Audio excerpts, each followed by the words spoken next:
Okay, మంచిది. సంఘ క్షేమాభివృద్ధి, క్షేమముగా అభివృద్ధి చెందుట. ఏంటది సంఘం? సంఘం అంటే ఏమిటి? రెండు మీనింగ్లు ఉన్నాయి. ఒకటి క్రిస్టియన్ అంటే బైబిల్ మీనింగ్లో, క్రైస్తవ అర్థంలో ఏంటంటే క్రీస్తు రక్తంలో కడగబడిన విశ్వాసుల సమూహమే సంఘం. కాబట్టి అది చిన్న పూరి గుడిసెలో ఉండొచ్చు, పెద్ద టవర్లు కట్టి బిల్డింగుల్లో ఉండొచ్చు. సంఘము అంటే క్రీస్తు రక్తములో కడుగబడిన విశ్వాసుల సమూహము సంఘము అని. అంటే మరొక మీనింగ్ ఏమిటంటే ప్రాణకోటి యొక్క సమూహము. అంటే ప్రాణం కలిగిన ప్రతి వ్యక్తి కూడా ఒక చోట చేరితే దానిని సంఘం అంటారు.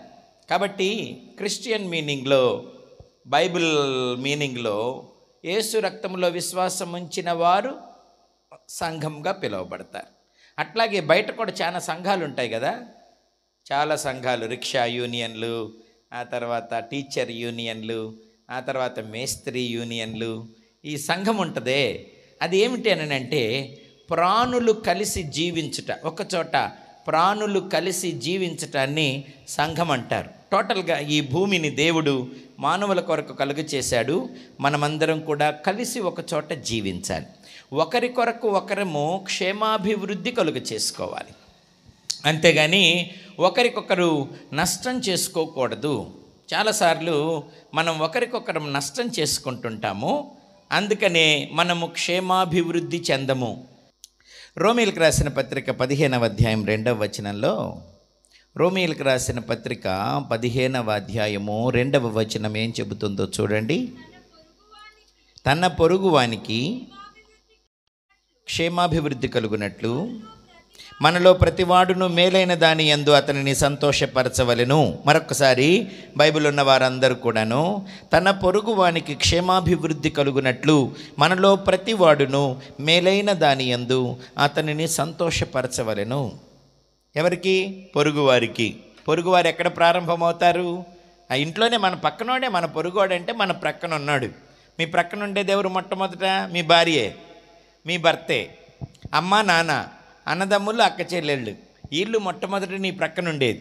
నీవంటే నువ్వు ఒక్కడివే కాదు, నువ్వు ఈ లోకంలోనికి రావటానికి కారణం మొదట అమ్మ నాన్న, ఆ తర్వాత నీకు ముందు పుట్టిన వాళ్ళు, నీ వెనక పుట్టిన వాళ్ళు, ఆ తర్వాత వచ్చి నీతో జీవితాన్ని పంచుకునేవారు, ఆ తర్వాత నీ కడుపున పుట్టేవారు. వీళ్ళంతా నీకు సంబంధించిన వాళ్ళే. కొంతమంది అసలు ఎవడు లేనట్టు అడవిలో మానులాగా, కొండలో బండలాగా ప్రవర్తిస్తుంటారు. నాకెవడితో సంబంధం లేదు, నేను ఎవడి మాట విన్నావు, నా దారే రహదారి. కొన్నిసార్లు అంటే వాడి మాట వాడు కూడా ఏంటంట, నా మాట నేనే విను, నాకు తిక్కరేగిందంటే. తిక్కరేగకూడదు. తిక్కరేగితే నువ్వు చెడిపోతావు, పక్కన వాళ్ళు చెడిపోతారు. తిక్కలు రేగకూడదు. ఏమి మనం అడవిలో జంతువులం కాదు, లేకపోతే అడవిలో మానులం కాదు. నీవంటూ ఒక వ్యక్తివి, ఆ వ్యక్తితో చాలా అనుబంధాలు ఉంటాయి కదా, నీతో చాలా బంధాలు ఉన్నాయి. నీ ఒక్క జీవితం పాడైపోతే చాలా జీవితాలు పాడైపోతాయి. నీ ప్రభావం అనేకుల మీద పడుతుంది. కాబట్టి అందరూ బాధ్యత కలిగి వ్యవహరించాలి. బాధ్యత కలిగి వ్యవహరించకపోతే క్షేమాభివృద్ధి ఉండదు. ఏముంటుంది మరి అక్కడ? నాశనమే ఉంటుంది, నష్టమే ఉంటుంది, మరణమే ఉంటుంది, కన్నీరే మిగులుతుంది, కష్టమే మిగులుతుంది. కాబట్టి నీ వలన ఎవరు కన్నీరు పెట్టకూడదు, కష్టపడకూడదు, నాశనానికి నువ్వు కారణం అవ్వకూడదు. అర్థమైందా? నాకు ఎవడితో పని లేదు అంటే కుదరదు. నా ఇష్టం నేను చేస్తా అంటే కుదరదు. వద్దు అనుకుంటే లేకుండా పోతాయి ఆ బంధాలు. అమ్మతో నాన్నతో సంబంధం లేదు, భార్యతో భర్తతో సంబంధం లేదు, పిల్లలతో అన్నదమ్ములతో సంబంధం లేదు, పెద్దలతో నాయకులతో ప్రభుత్వాలతో చట్టాలతో నాకు సంబంధం లేదు. నా ఇష్టం వచ్చినట్టు బతుకుతానంటే కుదరదు. అట్ట బతుకుతానంటే బతకనీరు కూడా. అలా కాదు పద్ధతి. ఏమంటాడు పౌలు భక్తుడు? తన పొరుగువానికి క్షేమాభివృద్ధి కలుగునట్లు మనలో ప్రతివాడును మేలైన దాని యందు అతనిని సంతోషపరచవలెను. అంతే, మనం సంతోషంగా ఉండాలి, ఇతరులను సంతోషపరచాలి. నువ్వు క్షేమంగా ఉండాలి, ఇతరులను క్షేమంగా ఉంచాలి. నువ్వు అభివృద్ధి చెందాలి, ఇతరుల అభివృద్ధిని కూడా నువ్వు కాంక్షించి సహకరించాలి. అంతేగాని నువ్వు చెడి అందరినీ చెడగొట్టకూడదు. ఈ బ్యాచ్ ఎక్కువైపోయినారన్నమాట. ఇప్పుడు వారు చెడి అందరినీ చెడగొడతారు. ఏదో ఉంది, కూసేగాడిద వచ్చి మేసేగాడిదని చెడగొట్టిందని సామెత. కూసేగాడిదని మేసేగాడిద చెడగొట్టిందని. కొంతమంది వాళ్ళ పద్ధతులు, వాళ్ళ పనులు, వాళ్ళ కుటుంబం, వాళ్ళ సంసారం వాళ్ళు బాగా చేసుకుంటుంటే ఈ చెడిపోయిన వాళ్ళందరూ చెడగొడుతుంటారనమాట. ఎన్ని కుటుంబాలంట చెడగొట్టేది? చక్కగా భార్యాభర్త కాపురం చేసుకుంటుంటే ఈ చెడిపోయిన వాళ్ళు వచ్చి వాళ్ళిద్దరి మధ్య ఏదో పెడతారు, వీళ్ళకేదో కల్పిస్తారు సంబంధాలు. చక్కగా తిని పని చేసుకుంటుంటే ఎవడో వచ్చి ఏదో తాగుడు నేర్పిస్తాడు, ఏదో జూదం నేర్పిస్తాడు, ఏదో వ్యభిచారం నేర్పిస్తాడు. మంచిది కాదు అది. నువ్వు చెడి అందరినీ చెడగొట్టకూడదు. కొంతమంది వాళ్ళు చెడిపోతే బాగోదని, చుట్టుపక్కల వాళ్ళందరూ చెడితే నన్ను ఎవరెత్తి చూపించేవాడు ఎవడు ఉండడని. చూసారా, కొన్నిసార్లు ఒకడు పిల్లలు ఆడుకుంటా బురద అయిందనుకో, మిగతా వాళ్ళు తెల్లగా ఉన్నారనుకోండి, నాకొక్కడికి ఎందుకు అంటారు బురదని, ఆ బురద వాళ్ళకు కూడా అంటిస్తుంటారు. కొంచెం ఎబ్బే బురద అయిందని అన్నోడికల్లా అంటిస్తుంటారు. ఎందుకని? నాకు అయింది, నీకు అయింది, నేను నువ్విద్దరం దొందే అంటానికి. నువ్వేం పెద్ద బుద్ధిమంతుడివి కాదు, నువ్వు చేయలే అప్పుడు, నన్ను అంటున్నావు. అట్ట అనుకొని ఏం చేస్తారు? అందరూ చెడిపోతారా? చెడిపోకూడదు, క్షేమాభివృద్ధి చెందాలా. ఇది ముఖ్యం జీవితంలో. అర్థమవుతుందా? నా జీవితం నా ఇష్టం అని అనకూడదు. నీ జీవితం నీ ఇష్టం కాదు, నీ జీవితం దేవుని ఇచ్చాడు, దేవుని ఇష్టం నువ్వు చేయాలంతే. అదేమిటి? నీ తల్లిని తండ్రిని సంతోషపెట్టాలి, నీ భార్యను సంతోషపెట్టాలి, నీ భర్తను సంతోషపెట్టాలి, నీ పిల్లల్ని సంతోషపెట్టాలి, నీ తోబుట్టువుల్ని సంతోషపెట్టాలి, నీ ఇరుగు పొరుగును సంతోషపెట్టాలి. నువ్వు ఉన్నది సంతోషపెట్టటానికి. ఏం చేసి మేలైన వాటిని చేసి సంతోషపెట్టాలి, అంతేగాని కీడు చేసి కష్టపెట్టకూడదు. అర్థమైందా? అదేమంటే నేను ఇంతే అనకూడదు. చెడు పనులు చేయువారందరూ చెడిపోతారు, కష్టపెట్టేవాడు మరలా తిరిగి కష్టాన్ని అనుభవిస్తాడు. నువ్వు ఏమి ఫలము విత్తుతావో ఆ పంట కోయక మానదు. మామిడికాయలు విత్తి ఎవడు సపోటకాయలు కోయడు. నువ్వు ఏం విత్తుతావో నీకు అదే జరుగుద్ది, అంతే కదా. మీ పొలంలో మీరు ఒడ్లు నాటితే గోధుమలు పండుతాయా? పండవు కదా. గోధుమలు నాటితే సజ్జలు పండుతాయా? పండవు కదా. నువ్వేం చేస్తావో అదే నీకు తిరిగి ప్రతిఫలముగా వస్తుంది. ఇప్పుడు కాకపోతే ఇంకో రోజు. కొన్ని విత్తనాలు నాటితే తెల్లారికల్లా మొక్కలు వస్తాయి. కొన్ని 3 రోజుల తర్వాత, కొన్ని 5 రోజుల తర్వాత, కొన్ని 9 రోజుల తర్వాత, కొన్ని సంవత్సరం తర్వాత వస్తాయి. కానీ నాటిన ప్రతి విత్తనానికి మొక్క రాక మానదు, మొక్క వచ్చిన తర్వాత దానికి ఫలాలు కాయక మానవు. కాబట్టి నువ్వు ఏం చేసినా మరలా తిరిగి ప్రతిఫలం వస్తుంది. అందుకే మంచిని చేయి, సంతోషం కలుగజేసేవి చేయి, క్షేమాభివృద్ధి కలుగజేసేవి చేయి. నీకు తెలివి ఉంటే ఉండొచ్చులే, నీకు అధికారం ఉంటే ఉండొచ్చులే, ఆ తెలివి ఈ అధికారం ఎల్లకాలం ఉండవు. అందుకని మేలు చేసి సంతోషపరచడం మనం నేర్చుకోవాలి. అదే మన జీవిత లక్ష్యం. ఏదో పుట్టాం, ఇష్టమైనవన్నీ చేస్తున్నాం, ఎప్పుడో పోతాం రాలి, అట్లా ఏమి లేదు. నువ్వు చేసిన ప్రతి పనికి దేవుడు తీర్పు తీరుస్తాడు. నీవు చేసిన ప్రతి క్రియకు దేవుడు తీర్పు తీరుస్తాడు. నీవు ప్రతిఫలాన్ని అనుభవిస్తావు ఈ లోకంలో, పరలోకంలో, అంటే నిత్యత్వంలో. కనుక విత్తనం విత్తినవాడు వాడు క్రైస్తవుడవని ఇంకొకడవని ఎవరైనా సరే ఈ భూమి మీద పుట్టిన ప్రతి మనిషి తాను చేసిన క్రియలకు ప్రతిఫలం అనుభవిస్తాడు. ప్రతిఫలం ఎవరిస్తారు? నువ్వు నేను కాదు, మన ఆఫీసర్లు కాదు, దేవుడిస్తాడు ప్రతిఫలం. ఆయనకు పక్షపాతం లేదు. ఎవరికేమి ఇవ్వాలో దేవునికి తెలుసు. కొంచెం వెనక ముందు అంతే. ఎవడు తప్పించుకోలేడు, దేవుని చేతి నుంచి ఎవడు తప్పించుకోలేడు. అది మీరు గుర్తుపెట్టుకొని కాస్త జాగ్రత్తగా శేష జీవితాన్ని గడపాలి. ఒక గురి గమ్యం లేకుండా బ్రతుకుతుంటే మనము గురి గమ్యం కలిగి జీవించాలి. అన్నిటికీ ఒకరోజు ప్రతిఫలం వస్తుంది. ఆ ప్రతిఫలం చాలా చెడ్డగా ఉంటుంది చెడు పనులు చేసేవారికి. అర్థమైందా? రోమీలకు రాసిన పత్రికలో మంచి కార్యాలకు చెడు కార్యాలకు ప్రతిఫలాల గురించి చెబుతూ రోమీలకు రాసిన పత్రిక 2వ అధ్యాయము 6వ వచనం నుంచి ఇలా చెప్పబడుతోంది. ఆయన ప్రతివానికి వాని క్రియల చొప్పున ప్రతిఫలమిచ్చును, సత్క్రియను ఓపికగా చేయుచు మహిమను ఘనతను అక్షయతను వెదకు వారికి నిత్య జీవమునిచ్చును. అయితే భేదములు పుట్టించి సత్యమునకు లోబడక దుర్నీతికి లోబడు వారి మీదికి దేవుని ఉగ్రతయు రౌద్రమును వచ్చును. దుష్కార్యము చేయు ప్రతి మనుష్యుని ఆత్మకు మొదట యూదునికి గ్రీసు దేశస్థునికి కూడా శ్రమయు వేదనయు కలుగును. సత్క్రియ చేయు ప్రతి వానికి మొదట యూదునికి గ్రీసు దేశస్థునికి కూడా మహిమయు ఘనతయు సమాధానమును కలుగును. దేవునికి పక్షపాతము లేదు. ఓకేనా? నాకు చదివి మీరు వినిపించొద్దు, నాతో పాటు మీరు కూడా చదువుకోండి. నేను చదువుకోవడానికి స్పెట్స్ కూడా తెచ్చుకున్నా. అంటే మీరు నేను చదువుతుంటే వినే వాళ్ళకి డిస్టర్బెన్స్, గందరగోళం ఉంటుందని చదవద్దు అంటున్నా. సరేనా? నాతో కలిసి చదవండి. చదివేది చదువు రాని వాళ్ళు జాగ్రత్తగా వినండి. హరికథ బుర్రకథలాగా వినబాకండి. మనకు అలవాటైపోయింది. ఎవరు వచ్చినా కూడా ఏదో వింటాం, వాళ్ళు ఏదో చెప్తారు, మనమేదో వింటాం, వెళ్ళిపోతుంటాం.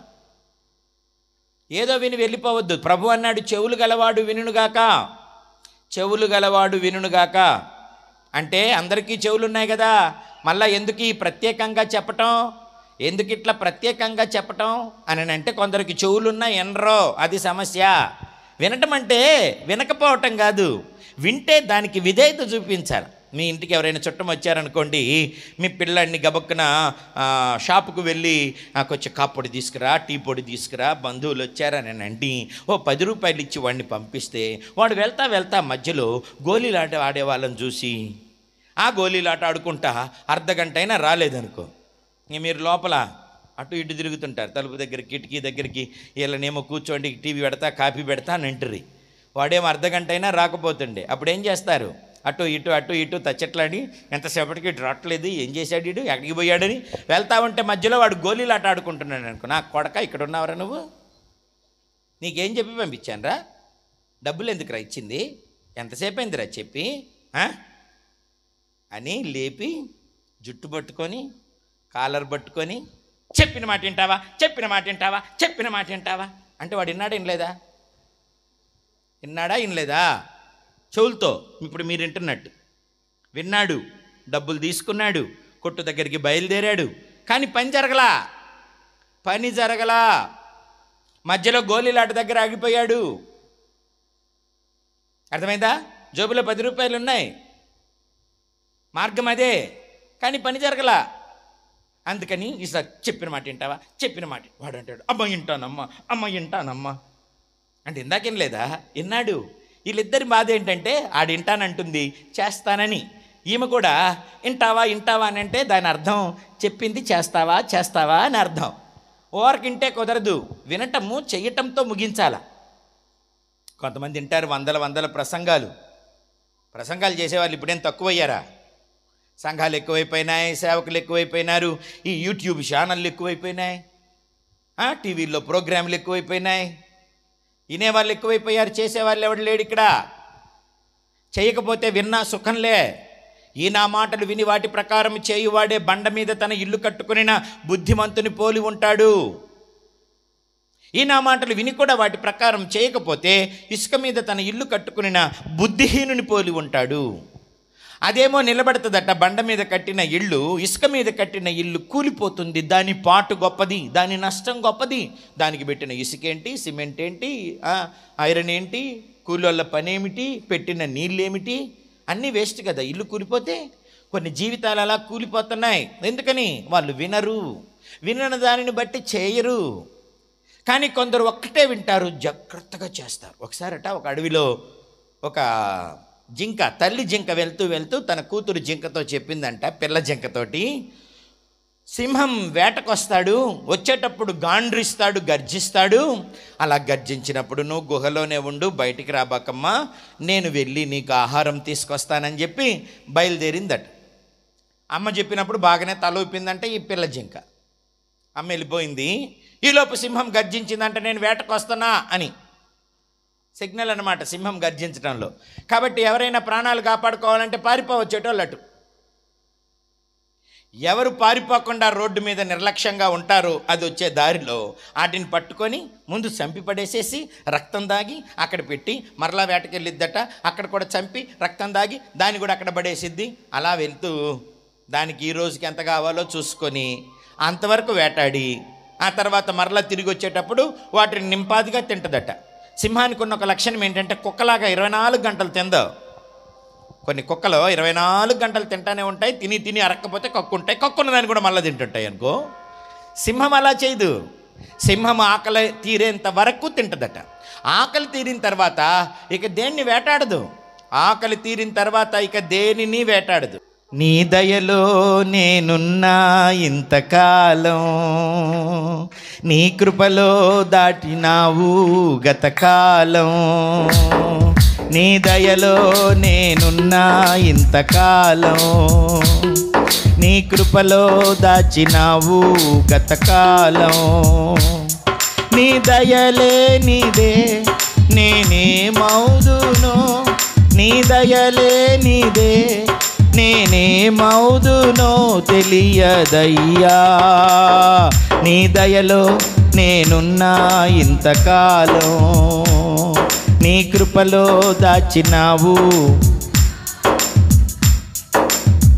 తల్లిదండ్రులు ప్రేమిస్తారు, ఎనలేని ప్రేమను ఇలలు చెయ్యాలని ఆశిస్తారు, అందనంత గొప్పవారిగా తల్లిదండ్రులు చూపిస్తారు. ఎనలేని ప్రేమను ఇలలో చెయ్యాలని ఆశిస్తారు, అందనంత గొప్పవారిగా. నీ దయ ఉంటే వారు కాగలరు అధిపతులుగా, నీ దయ లేకపోతే ఇలలో బ్రతుకుట జరుగునా, నీ సిలువ నీడలోనే.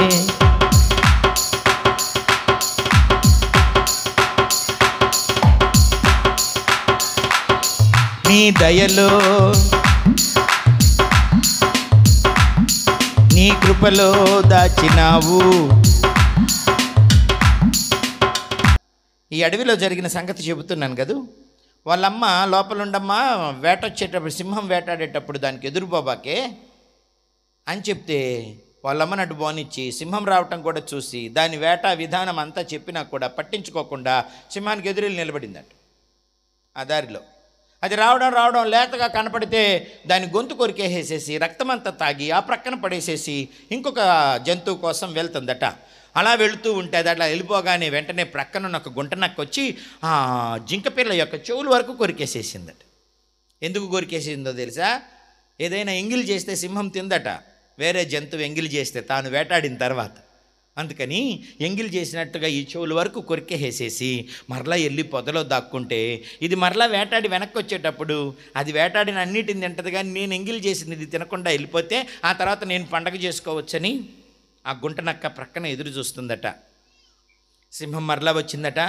నేను ఇందాక వెళ్ళేటప్పుడు దీనికి చెవులు ఉన్నాయే, ఈలోపు ఎవరు దీని చెవులు కొరికింది, దీనికి చెవులు లేవేంటి అని అరుస్తుంటే ప్రక్కనే ఉన్న గుంట నక్క గబగబా వచ్చి అమ్మా నిజంగానే దానికి చెవులు లేవయ్యా అని చెప్పిందట. ఏయ్ నేను వెళ్ళేటప్పుడు ఉన్నట్టున్నాయి, నువ్వు కాదు నువ్వేమన్నా కన్నావా, దీనికి అన్నది ఎవరో దాన్ని రమ్మను, దీనికి చెవులు ఉన్నాయో లేవో కనుక్కుంటా అని అంటే వాళ్ళమ్మ వచ్చిందట. ఈలోపు వాళ్ళమ్మ రాగానే సింహం అడిగిందంటే ఈ నక్క దానికి చెవులు లేవంటుంది, కానీ నేను వేటాడేటప్పుడు అది బాగానే ఉన్నట్టుంది చెవులు, మధ్యలో ఈ చెవులు కొరికేసినారు, ఈ జిత్తుల మరి నక్క ఏమన్నా కొరికేసేసి నన్ను మోసం చేస్తుందేమో, నిజంగా దీనికి చెవులు ఉన్నాయా లేవా నువ్వు చెప్పు, కన్నింది నువ్వే కదా నువ్వు చెప్పు అని అంటే ఆ తల్లి జింక ఏడుస్తూ చెప్పిందంట, దానికి చెవులే గండుకో ఉండుంటే ఇట్ట చచ్చిపోయి ఉండేది కాదయ్యా, దానికి నిజంగానే చెవులు లేవు, చెవులుంటే ఇట్ట చచ్చిపోయి ఉండేది కాదు అని ఏడుస్తూ నా కూతురుకు చెవులు లేవు, నా కూతురుకు చెవులు లేవు అంటూ ఏడుస్తూ వెళ్ళిపోయిందట. సింహం దారిన సింహం వెళ్ళిపోయింది, నక్క దారిని దాన్ని పీక్కొని తినేసేసింది నక్క. తల్లి మాత్రం గుండెల విసేలాగా ఏడుస్తుందట. ఏమని? ఒకే మాట, దానికి చెవులు లేవు, దానికి చెవులు లేవని. అంతా తిన్న తర్వాత నక్క వచ్చిందంట, అలా ఎందుకు చెప్పావు, వాస్తవానికి నీ పిల్లకి చెవులు ఉన్నాయి, సింహం వేటాడేటప్పుడు అది వెళ్ళిపోయిన తర్వాత ఎంగిల్ చేస్తే తినదు కాబట్టి నేనే చెవులు కొరికేసేసా, కొరికి సింహానికి చెవులు లేవని చెప్పా. సింహం నీ దగ్గర నిర్ధారం చేసుకుంటుంటే నువ్వెందుకు చెవులు లేవని చెప్పావు, ఉన్నాయిగా, ఎందుకు అలా చెప్పావు, ఇప్పుడు ఎందుకు కూర్చొని దానికి చెవులు లేవు, దానికి చెవులు లేవు, ఉండుంటే బతుకుండేది, ఉండుంటే బతుకుండేదని ఎందుకు గుండెల్లో విసిపోయేటట్టు ఏడుస్తున్నా? అప్పుడు ఆ తల్లి చెప్పిందంట, దానికి నిజంగా చెవులు ఉన్నాయి కానీ నా మాట వినలేదు, నా మాట వినుంటే అది బతుకుండేది, అది బతకలేదు, చచ్చిపోయింది కనుక దానికి చెవులున్నా లేనట్లే, దానికి చెవులు లేవు, దానికి చెవులు లేవు అంటూ ఏడుస్తుందట. చాలామంది తల్లిదండ్రులు దైవజనులు కూడా నశించిపోతున్న వ్యక్తులను చూసి ఇట్లాగే ఏడుస్తుంటారు. దేవుడు కూడా మనల్ని చూసి అలాగే ఏడుస్తుంటాడు. ఇంట్లో అమ్మా నాన్న చెబుతారు, బడిలో టీచర్లు చెబుతారు, సంఘంలో పాస్టర్లు చెబుతారు, సమాజంలో పెద్దలు చెబుతారు. ఎంతమంది వింటున్నారు క్షేమ సమాచారం? ఎంతమంది జీవితాలను కాపాడుకుంటున్నారు? ఎంతమంది చదువులను కాపాడుకుంటున్నారు? ఎంతమంది వైవాహిక బంధాలను కాపాడుకుంటున్నారు? ఎంతమంది ఆరోగ్యాలను కాపాడుకుంటున్నారు, మనశ్శాంతిని కాపాడుకుంటున్నారు. ఈ పని చేస్తే నాశనమైపోతావురా, భార్య వెళ్ళిపోద్దిరా, భర్త వదిలేస్తాడమ్మా, వద్దమ్మా ఇవి అంటే ఎవడింటున్నాడు? ఈ తినబాకరా ఆరోగ్యం పాడైపోద్దంటే ఎవడు విన్నాడు? పలానోళ్ళతో స్నేహం చేయబాకరా బతుకు పాడైపోద్దని మొత్తుకుంటుంటే నెత్తినోరు ఎంతమంది విన్నారు? చెవులు లేవా? ఉన్నాయి, కానీ లేవు. ఆకారానికి ఉన్నాయి, పనికి లేవన్నమాట. పనికి రాట్లా, అందుకే నాశనమైపోతున్నారు. ఏం చేయాలో ఏం చేయకూడదో అర్థం కావట్లా. ఒకరికొకరు క్షేమం చేసుకోవాలా, సంతోష పెట్టుకోవాలా, మేలు చేసుకోవాలన్న సంగతే మర్చిపోయి ఒకరికొకరు కీడు చేసుకుంటున్నారు.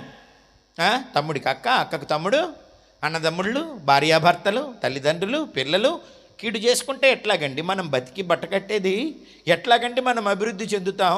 ఒకరినొకరు భక్షించుకుంటుంటే ఎట్లాగండి అభివృద్ధి చెందటం? మాట వినకపోతే ఎట్లాగండి అభివృద్ధి చెందడం?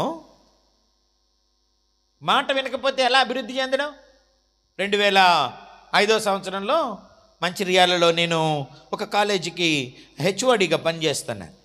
అక్కడ సింగరేణి మైన్స్లో రామకృష్ణపూర్ అని ఆ ఊరిలో నుంచి ఒక అబ్బాయి బడికి వస్తాడనమాట మంచిర్యాలకి. నేను బెల్లంపల్లి నుండి వస్తాను, మా అక్క బావ అక్కడ ఉండేవారు. అక్కడ నుండి కాలేజీకి వచ్చేవాడిని. ఈ రామాంతపూర్ మీదుగా వస్తుంది అనమాట, ఈ రామకృష్ణపూర్ మీదుగా వస్తుంది బస్సు. కనుక వాడు కూడా ఎక్కుతాడనమాట. వాడు ఒక్కడే కొడుకు, వాళ్ళ నాన్న సింగరేణి మైన్స్లో పెద్ద ఆఫీసరు. వాడు అడిగింది తడవు, ఏదైనా కొనిస్తాడు వాళ్ళ నాన్న. కావలసినంత డబ్బు ఉంటుంది. చాలా చురుకైనోడు, అందగాడు, తెలివైనోడు. కాలేజీలో వాడే ఫస్ట్ వస్తాడు. ఒకసారి జనవరి 26వ తారీఖు ఫ్లాగ్ హాయిస్టింగ్ జరుగుతోంది. అప్పుడు కొంతమందే వచ్చారనమాట. ఇదివరకు మిగతా రోజులన్నింటిలో బస్సు చాలా పిల్లలతో ఫుల్గా ఉండేది. ఈరోజు చాలా పల్చగా ఉండింది బస్సు. ఎందుకనంటే జాతీయ పండుగ కదా, కొందరు వస్తారు, కొందరు రారు. వచ్చినా రాకపోయినా పెద్దగా మేనేజ్మెంట్ అప్పుడు పట్టించుకోరు. కాబట్టి వాడు కొంతమంది వచ్చాం. ఫ్లాగ్ హాయిస్టింగ్ అయిపోయింది. అవేవో ప్యాకెట్లు ఇస్తున్నారు తినడానికి, మిక్సర్ ప్యాకెట్లు. ఆ మిక్సర్ ప్యాకెట్లు అందరికి ఒక్కోటి ఇస్తుంటే ఒకటేనా అన్నాడు వీడు వచ్చి నా దగ్గర. వాడి పేరు రామకృష్ణ. ఒకటేనంటారా అన్నాను. ఒకటేనంటారా అని చెప్పాను. అయితే నాకు 6 కావాలి అన్నాడు. యాడ్ నుంచి వస్తాయిరా నీకు 6 అన్నాను. తెచ్చుకుంటా చూడు అన్నాడు. బస్సు ఎక్కిన తర్వాత వాడి చేతులు నిజంగానే 6 ఉన్నాయి. ఎవరి ఓడబీకారు ఎవరా అన్నాను నేను. ఎవరి ఓడబీకలా, నా తెలివంటే అట్టు ఉండాలి మరి. తెచ్చా 6 అన్నాడు. సరే తెస్తేనులే, తిను, లోపలికి వచ్చి కూర్చో అన్నాను. నేను కూర్చోవడం ఎప్పుడైనా చూసారా సార్ మీరు? నేను ఫుట్బోర్డ్ ప్రయాణమే చేస్తా అన్నాడు. రోజు బస్సులు కిక్కిరిసి ఉంటాయి కాబట్టి నువ్వు ఫుట్బోర్డ్ ప్రయాణం చేస్తే ఓకే. ఈరోజు బస్సు అంతా ఖాళీగా ఉంది కదా, ఫుట్బోర్డ్ ప్రయాణం ప్రమాదకరమని అక్కడ రాసింది కదరా, వచ్చి లోపల కూర్చో అన్నాను. వాడు ఒకే మాటతో నా నోరు మూపించాడు తెలుసండి. ఏమన్నా తెలుసా? మీరు చెప్పొద్దు, నేను వినను. సీటులో కూర్చుండే మీకేం తెలుస్తుంది ఫుట్బోర్డ్ ప్రయాణంలో ఉండే థ్రిల్లింగు? చెప్పినా వినలేదని నువ్వు ఫీల్ అవ్వడం అనవసరం సార్. నేను వినను, నువ్వు చెప్పొద్దు అంటే ఇంక నేనేం చేయను చెప్పండి? ఓ టీచర్ని పట్టుకొని, లెక్చరర్ని పట్టుకొని సరేనని అప్పుడేదో చిన్నది ఈ ఫోన్లు వచ్చినాయి అప్పుడు, కీప్యాడ్ ఫోన్స్. ఆ ఫోన్ చూసుకుంటున్నాను. ఈలోపు బస్సు మంచిర్యాల సెంటర్లోకి వచ్చింది. అక్కడ స్పీడ్ బ్రేకర్ ఉండింది. ఆ స్పీడ్ బ్రేకర్ ఎక్కి దిగగానే వీడు సడన్గా కిందకి దిగేసేసాడు. అది స్పీడ్ అందుకుంది. కారణం ఏమిటంటే ఈ పండగల సందర్భం చూసి సినిమా యాక్టర్లు సినిమాలు రిలీజ్ చేస్తుంటారు. అక్కడేదో ఒక యాక్టర్ మంచి సినిమా రిలీజ్ చేశాడు. మరి పోవాలనుకుంటే వాడు డ్రైవర్కి చెప్పి ఆపమని ఉంటే బాగుండేది. తెలివి ఎక్కువైపోయింది కదా. ఫుట్బోర్డ్ ప్రయాణంలో ఉన్న థ్రిల్లింగ్ సీట్లో కూర్చొని నీకేం తెలుసుద్ది, నువ్వు చెప్పొద్దు నేను వినను అని తెగేశాడు కదా. అందుకని నా దారిలో నేనున్నాను. వాడు అక్కడ ఏమీ చెప్పలేదు. చెప్పకుండా ఆ స్పీడ్ బ్రేకర్ ఎక్కి దిగగానే ఆ బైక్ అంటే ఆ బస్సు స్పీడ్ అందుకున్న తర్వాత దూకేవాడు బస్సుతో పాటు ముందు డైరెక్షన్లోకి దూకకుండా దూకి ఇలా నిలబడ్డట్టున్నాడు. అంతే, కాళ్ళు బ్యాలెన్స్ మిస్ అయిపోయి ఈ 2 కాళ్ళు బస్ కిందకి వెళ్ళిపోయింది.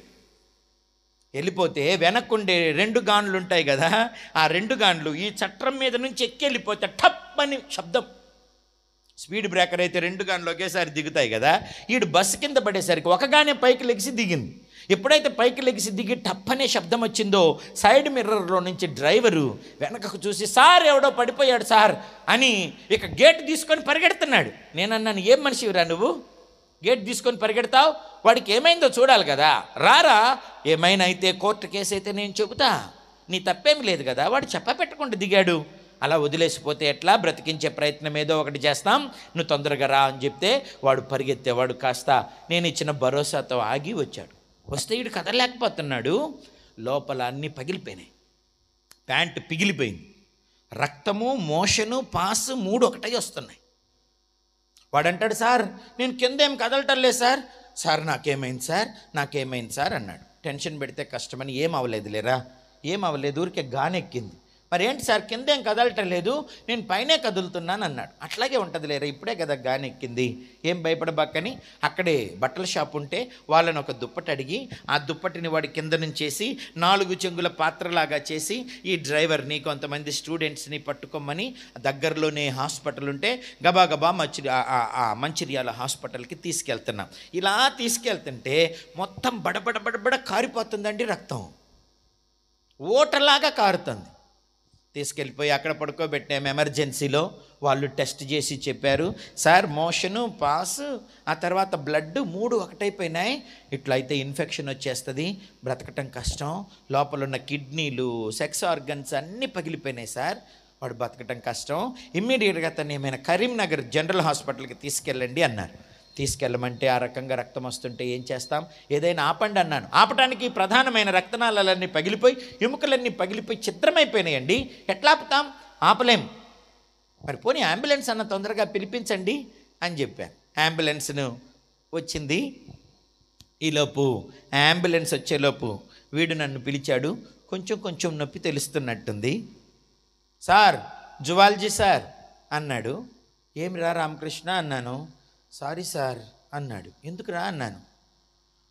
ఫుట్బోర్డ్ ప్రయాణంలో ఉన్న థ్రిల్లింగు సీట్లో కూర్చున్న మీకేం తెలుసుద్ది సార్, మీరు నాకు చెప్పొద్దు, నేను వినను అన్నాను కదా సార్. సారీ సార్ అన్నాడు. ఇప్పుడు ఆ సారీలు అవన్నీ ఎందుకు లేరా, కాస్త ప్రశాంతంగా ఉండు అన్నాను. కాదు సార్, నొప్పి బాగా పుడుతుంది సార్, మా అమ్మమ్మ నాన్నకు చెప్పండి సార్, నాకు ఇట్లా అయిందని చెప్పొద్దు సార్, అమ్మా నాన్నకు తెలిస్తే వెంటనే గుండాగిపోద్ది సార్ వాళ్ళకి, నేను ఒక్కడనే ఉంటే చాలని, ఆస్తంతా నేను అనుభవించాలని, ఇంకొక పిల్లాడిని కూడా వాళ్ళు కండలేదు సార్, అమ్మ కందాం అన్నా కూడా నాన్న ఇంకొకడైతే ఆస్తిని పంచాల్సి వచ్చిద్ది, ఈడొక్కడికే మొత్తం ఇచ్చేద్దాం, వాడు బతికినంతకాలం ఎవరిని చేయి జాపకుండా బాగా బతకాలి అని నా కోసం ఈ ఊరిని కనలేదు సార్, అమ్మొద్దంటున్న ఆపరేషన్ చేపించాడట సార్, నాకేమన్నా అయితే వాళ్ళు తట్టుకోలేరు సార్, సార్ చెప్పబాకు సార్, చిన్న దెబ్బ తగిలింది, తొందరగా రమ్మని చెప్పండి సార్ అన్నాడు. చెప్తానులేనా అన్నాను. ఈలోపు అంబులెన్స్ వచ్చింది. సార్ మీరు కూడా నాతో రారు కరీంనగర్ దాకా? సార్ నేను ఎప్పుడూ బాగుండాలని మీరే సార్ కోరుకున్నారు సార్, నేను ఎవరి మాట, నేను అందరు నన్ను వదిలేస్తే మీరే నాకు చెప్తా ఉండేవారు సార్, కరీంనగర్ దాకా రండి సార్, నాతో భయంగా ఉంది అన్నాడు. వస్తానులే అని చెప్పాను. ఈలోపు అంబులెన్స్ వచ్చింది. వాడిని అంబులెన్స్లోనికి ఎక్కిస్తున్నాం. ఎక్కించిన తర్వాత సార్ నంబర్ చెప్తా వేసుకోండి సార్ అన్నాడు. అప్పుడు సెల్ ఫోన్ నెంబర్కి 10 అంకెలు ఉంటాయి కదా, 10 అంకెల్లో 8 అంకెలు చెప్పాడు. లాస్ట్ 2 అంకెలు చెప్పకుండా నా చేతిని గట్టిగా పట్టుకున్నాడు. నేను అన్నాను, చెప్పరా 2 అంకెలు కూడా, అంత గట్టిగా పట్టుకున్నావే నొప్పి పుడుతుందిరా రామకృష్ణ, చెయ్యదులు, ఆ 2 అంకెలు చెప్పు, అమ్మకు ఫోన్ చేస్తా అంటున్నాను. వాడు నా వైపే చూస్తున్నాడు, ఇక చెప్పట్లా. ఈలోపు డాక్టర్ వచ్చాడు. సార్ వీడు 8 అంకెలు చెప్పాడు కానీ లాస్ట్ 2 అంకెలు చెప్పట్లేదు సార్, 2 అంకెలు అన్నాను. ఆయన వచ్చి చూసి చెప్పటానికి వాడు లేడు సార్ అన్నాడు. చెప్పటానికి వాడు లేడు సార్ అన్నాడు. అదేంటి సార్, వాడు చూస్తూనే ఉన్నాడుగా. ఆ కళ్ళల్లో నుంచి ప్రాణం పోయింది సార్ అని కళ్ళు మూసేశాడు. ఇక నాకు గుండె జారిపోయింది. ఒక్క పిల్లాడు, చాలా తెలివిగలవాడు, చాలా మంచోడు, కానీ వాడికి మాట వినే స్వభావమే లేదు, మొండివాడు. నేనేం చేయాలంటే అదే వాడికి. అమ్మ నాన్న కూడా ప్రేమించి వాడికి అలసిచ్చి వాడు ఏం అడిగితే అది, వాడు ఏం చేస్తే అదే. చివరికి ఈరోజు వాడి అవివేకం, వాడి అజ్ఞానం, వాడి తిరుగుబాటు, వాడి మూర్ఖత్వం, వాడి అవిధేయత వాడంటూ లేకుండా చేసేసింది. నా ప్రియ దేవుని పిల్లరా, చెవులు ఉన్నాయా? ఉంటే వింటున్నారా? వింటే చేస్తున్నారా? మనం ఎన్ని విన్నాం అమ్మా నాన్న దగ్గర, ఎన్ని విన్నాం దైవజనుల దగ్గర, ఎన్ని విన్నాం మన క్షేమాన్ని కోరిన పెద్దల దగ్గర, ఎన్ని చేశావు నీ క్షేమం కోసం? అందుకే కొరింథీయులకు రాసిన 1 పత్రికలో పౌలు భక్తుడు ఇలా చెబుతున్నాడు, కొరింథీయులకు రాసిన మొదటి పత్రిక 10వ అధ్యాయములో 23వ వచనం. కొరింథీయులకు రాసిన మొదటి పత్రిక 10వ అధ్యాయము 23వ వచనం. అన్ని విషయముల యందు నాకు స్వాతంత్ర్యం కలదు గాని అన్నీ చేయదగినవి కావు.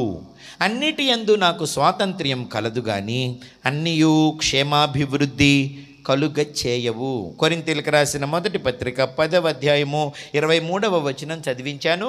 అది తీసి కాస్త అండర్లైన్ చేసుకొని పెన్నుంటే నాతో పాటు మీరందరూ కలిసి చదవండి. పిల్లలు, యవనులు, పెద్దలు, చదువు వచ్చిన వాళ్ళంతా ఈ మాట కాస్త చదువుతూ మనసులో పెట్టుకోండి. అన్ని విషయముల యందు నాకు స్వాతంత్ర్యం కలదు కానీ అన్నీ చేయదగినవి కావు. అన్నిటి యందు నాకు స్వాతంత్ర్యం కలదు కానీ అన్నీ క్షేమాభివృద్ధి కలుగ చేయవు. వాడు వినొచ్చు, వెనకపోవచ్చు, నా మాట సీట్లో కూర్చోవచ్చు, లేకపోతే ఫుట్బోర్డ్లోనే ఉండొచ్చు, లేదా పోయే బస్సు కూడా దిగొచ్చు. దిగాడు కదా, వాడికి ఇష్టం, వాడికి ఉంది స్వేచ్ఛ, వాడికి ఉంది స్వాతంత్ర్యం, వాడికి ఉంది శరీరం. కానీ ఇటు దిగితే నేనేమవుతాను అని ఆలోచించుంటే వాడు అది చేసి ఉండేవాడు కాదు. నా ప్రియ దేవుని పిల్లరా, ప్రతిఫలం ఆశించరు కొందరు, ప్రతిఫలాన్ని ఊహించరు కొందరు. చేసుకున్నామా, చేశాం. అనిందా, చేద్దాం. అనిపించిందా, చేసేద్దాం. ఆడు చెప్పాడా, చేద్దాం. ఎవడో గడ్డి తినమంటాడు, తింటామా? వాడు చెప్పాడని చేసేస్తావా? వాడు చేస్తున్నాడని చేస్తావా? నీకు అనిపించిందని చేస్తావా? ఇది చేస్తే ఏమైద్దని ఆలోచించొద్దు. నిప్పు పట్టుకునే ముందు నిప్పు పట్టుకుంటే కాళ్ళుద్ది బొబ్బొచ్చేసిద్దని ఆలోచన ఉండద్దు, జ్ఞానం ఉండద్దు. ఆకర్షణీయంగా ఎర్రగా నిగనిగలాడుతుంది నిప్పని పట్టుకుంటే ఎట్లా? పట్టుకున్న వాళ్ళు కాలినోళ్ళు చెబుతున్నారనుకో, నాకు కాలిందిరా అని. కొంతమంది ఏమంటారు తెలుసా, నాకు కూడా కాలిని, అప్పుడు తెలుసుకుంటా. కాలేదాకెందుకురా, కాలినోడిని గాయం ఉన్నోడిని చెబుతున్నాను కదరా, కాలిందిరా, పట్టుకోబాకరా. నేను కూడా పట్టుకొని చూస్తా. నీవు కూడా పట్టుకొని చూస్తావా? ఎందుకు కాల్చుకోవాలి? నీకు వివేకం లేదా? ఎందుకు నష్టపోవాలి? ఈ లోకంలో 3 రకాలైన ప్రజలు ఉంటారు. మనస్తత్వాన్ని బట్టి చూస్తే 3 రకాలైన ప్రజలు ఉంటారు. ఒకటి జ్ఞానులు, మరొకటి బుద్ధిమంతులు, మరొకటి బుద్ధిహీనులు. జ్ఞానులు, బుద్ధిమంతులు, బుద్ధిహీనులు. జ్ఞానులు ఎవరంటే ఎదుటి వారి జీవితంలో నష్టం కలగటం చూసి అది వారి జీవితంలో కలగకుండా ముందే జాగ్రత్త పడేవాడు జ్ఞాని. మనం అందరము జ్ఞానులుగా ఉండాలని దేవుడు కోరుకుంటున్నాడు. చప్పట్లు కొట్టి గట్టిగా దేవునికి స్తోత్రం చెప్పాలి. ఇన్ని గ్రంథాలు ఎందుకు రాశారనుకుంటున్నారు? 66 గ్రంథాలు ఆదాము దగ్గర నుంచి ప్రకటన గ్రంథం దాకా వాళ్ళ జీవితంలో ఇట్ట జరిగింది, దావీదు జీవితంలో అలా జరిగింది, సౌలు ఇలా చేశాడు, సంసోన్ ఇలా చేశాడు, యోసేపు అలా చేశాడు, దానియేలు ఇలా చేశాడు. ఎందుకు? నువ్వు కథలు తెలుసుకోవటానికా? కాదు. వాళ్ళ జీవితాలను చూసి, వాళ్ళు చేసిన పనులను చూసి, వారు అనుభవించిన నష్టాన్ని చూసి, ఆ నష్టం నువ్వు అనుభవించకుండా ఉండటానికి కదా రాసింది, అంతేగాని వారి చరిత్రలు నువ్వు తెలుసుకోవటానికా? చాలామంది ఏమనుకుంటారు, ఏదో వాక్య జ్ఞానం తెలుసుకోవాలా, వాళ్ళ చరిత్రలంతా తెలుసుకోవాలా. చరిత్రలన్నీ తెలుసుకొని ఏం చేస్తావు? వాళ్ళ జీవితంలో ఏం జరిగింది, వాళ్ళు ఏం చేసి నష్టపోయారు, పోనీ ఏం చేసి మేలు పొందారు, అది తెలుసుకొని దాన్ని అనుసరించడానికి కాదు చదవాలి. కొంతమంది శకున పుస్తకంలాగా చదువుతుంటారు, కొందరేమో ఆట విడుపుకు చదువుతుంటారు, కొంతమంది తప్పులు పట్టడానికి చదువుతుంటారు బైబిలు. ఇంకొంతమంది బైబిల్లో ఉన్న జ్ఞానాన్ని సంపాదించుకొని ఆలకేలకు ప్రశ్నలు వేయడానికి, వితండవాదం చేయడానికి చదువుతుంటారు కొంతమంది. ఎందుకు చదువుతున్నా బైబిలు? ఈ వాక్యాన్ని చదివి విని గైకొను వాడు ధన్యుడు. చేయటానికి చదవాలా, చేయకుండా ఉండటానికి చదవాలా. క్షేమకరమైన చేయమని చెబుతాడు, క్షేమకరము కానీ నష్టం చేసేవి చెయ్యొద్దని చెబుతాడు. చేసేవేమిటో, చెయ్యనివేమిటో, చెయ్యదగినవేమిటో, చెయ్యకూడనివేమిటో తెలుసుకోవాలా. బైబిల్ నిండా డూస్ అండ్ డోంట్స్ ఉన్నాయి. చెయ్యొద్దు, అమ్మను నాన్నను దుఃఖ పెట్టొద్దు, సన్మానించు, అమ్మ నాన్నతో ఎలా ఉండాలి, బాధ పెట్టొద్దు, తిరగబడొద్దు, మోసం చేయొద్దు, నష్టం చేయొద్దు. మరేం చేయాలా? లోబడు, గౌరవించు, సన్మానించు, వాళ్ళ ఆజ్ఞలను గైకొనుకు. ఏం చేయాలో ఏం చేయకూడదో చెప్పాడు. నువ్వు బైబిల్ ఎందుకు చదువుతావు? ఎందుకు వింటావు? ఏ కారణంతో వింటున్నావు? ఏ కారణంతో చదువుతున్నావు? కొంతమంది నేను 100 సార్లు చదివా బైబిల్, 30 సార్లు చదివా. 30 కాదు, 3 లక్షల సార్లు చదువు, ఒక్క మాట కూడా చేయకపోతే ఉపయోగం ఏముంది? ఒక్క మాట కూడా చేయకపోతే ఉపయోగం ఏముందండి? ప్రకటన గ్రంథ ప్రారంభంలో ఏం చెప్పారో ఒకసారి మీరు చూడగలుగుతారా? ప్రకటన గ్రంథ ప్రారంభంలో యోహాను వ్రాసిన ప్రకటన గ్రంథం 1వ అధ్యాయం 3వ వచనం ఇలా చెబుతోంది, సమయము సమీపించినది కనుక ఈ ప్రవచన వాక్యములు చదువువాడును వాటిని విని ఇందులో వ్రాయబడిన సంగతులను గైకొను వారును ధన్యులు. కొందరు వింటారు, చదువు రాని వాళ్ళు, చదువు వచ్చిన వాళ్ళు చదువుతారు. ఆ విన్నవారు ఈ చదివినవారు ఇద్దరు కూడా ఆ వాటిని గైకొనాలి. అకార్డింగ్ టు దట్ మీరు చెయ్యాలి, దాని ప్రకారం మీరు ప్రవర్తించాలి. అలా ప్రవర్తించకపోతే ఉపయోగంలా. నేను కూడా ఇప్పుడు మీకు బుద్ధి చెబుతున్నా, నేను ఆ బుద్ధి గడ్డి తిన్నోన్నే. ఒకప్పుడు నేను చిన్నప్పటి నుంచి వాక్యం చదివాను, నేర్చుకున్నాను, కంటతబట్టాను, తిరిగి చెప్పాను, ఆ ప్రైజులు తెచ్చుకున్నాను. కానీ 16 సంవత్సరాలకే జీవితంలో ఓడిపోయి, చెడిపోయి, పగిలిపోయి, అందరితో అసహ్యించుకోబడి, నా బ్రతుకు నాకే నచ్చక 3 సార్లు ఆత్మహత్య చేసుకోవటానికి ప్రయత్నం చేశా. ఎందుకని? నేను కూడా ఈ కోవకు వచ్చినోడ్నే. నేను జ్ఞానిని కాదు, నష్టపోయా, నాశనమయ్యా. అర్థమైందా? ఇంటా గెలవక, సంఘంలో ఉండలేక, సమాజంలో ఉండలేక, చదువుకునే విద్యాలయాలలో ఉండలేక, బంధువుల మధ్య ఉండలేక, ఈడు చెత్తకనోడు, చెడిపోయినోడు, పనికిమాలినోడు, చవట, ఈడు దేనికి పనికిరాడు అంటుంటే చచ్చిపోదామనిపించి కదా, చచ్చిపోదామనిపించి స్కూల్లో వద్దంటే ఇంటికి వస్తాం, చర్చిలు వద్దంటే ఇంటికి వస్తాం, బంధువులు వద్దంటే ఇంటికి వస్తాం, ఇంట్లో వాళ్ళే వద్దంటే ఏమనాలా? ఎక్కడికి పోవాలి? నేను కన్న వాళ్ళే వద్దంటే నేనేం చేయాలి? ఒరే, నాకు 6 పుట్టారనుకుంటా, 7వ వాడి పుట్టలేదనుకుంటే ఎక్కడైనా దూకి చావరా, నీ ముఖం చూపించొద్దు, నీ గొంతు వినిపించొద్దు, అనవసరంగా కన్నాను కదరా, శవం దొరికితే తెచ్చి పాతి పెట్టుకుంటా, లేకపోతే అసలు పుట్టలేదనుకుంటా అని నన్ను ప్రేమించిన మా నాన్న అంటే, నెలపడుపు వచ్చిన రోజున నా ముఖం చూసే మా నాన్న నెలపడుపు చూడగానే ఆయన నన్ను చూడాలి. రాకపోతే షాయ్ ఎక్కడున్నావు రా, తొందరగా రా అంటాడు. వచ్చిన తర్వాత నా ముఖంలో ముఖం పెట్టు అంటాడు. ముఖంలో ముఖం పెట్టానంటే అప్పుడు కళ్ళు తెరుస్తాడు. కళ్ళు తెరిచి నా ముఖం చూస్తాడు. ఇకబో అంటాడు. ఎందుకు రమ్మన్నట్టు, ఏం చేసావు, ఎందుకు బొమ్మన్నావు? ఓ రోజు అడిగాను, ఎందుకు నన్ను అట్ట పిలుస్తావు నెలకు ఒకసారి? వచ్చిన తర్వాత ముఖంలో ముఖం పెట్టమంటావు, చూసాక వెళ్ళిపోమంటావు, ఎందుకు నాన్న అన్నాను. అప్పుడు ఆయన అన్నాడు, నెలపొడుపు చూసిన తర్వాత ఇష్టమైన వాళ్ళ ముఖం చూస్తే శుభం జరుగుద్దంటరా, అందుకని నీ ముఖం చూస్తా. అట్లాంటోడు నీ ముఖం చూపించబాకన్నాడు. నీ గొంతే వినిపించొద్దు అన్నాడు. నువ్వు బతికినా వేస్టే అన్నాడు. ఇంత చెడిపోయావేమిరా అన్నాడు. నన్ను ఇంత మోసం చేసావేమిరా, నీ బతుకుని ఇంత పాడు చేసుకున్నావేమిరా. బాధపడి చచ్చిపో అంటే నేను ఎక్కడికి పోవాలండి? అందుకే చద్దామనుకున్నా. తప్పు నాన్నదా? కాదు. ఏం చేయాలో ఏం చేయకూడదో నాకు చిన్నప్పటి నుంచి బోధించబడుతున్నా, ఒళ్ళు కొవ్వెక్కి కళ్ళు నెత్తికెక్కి చేయకూడనివి చేసిన నా జీవితానికి నాశనానికి నేనే కారణం.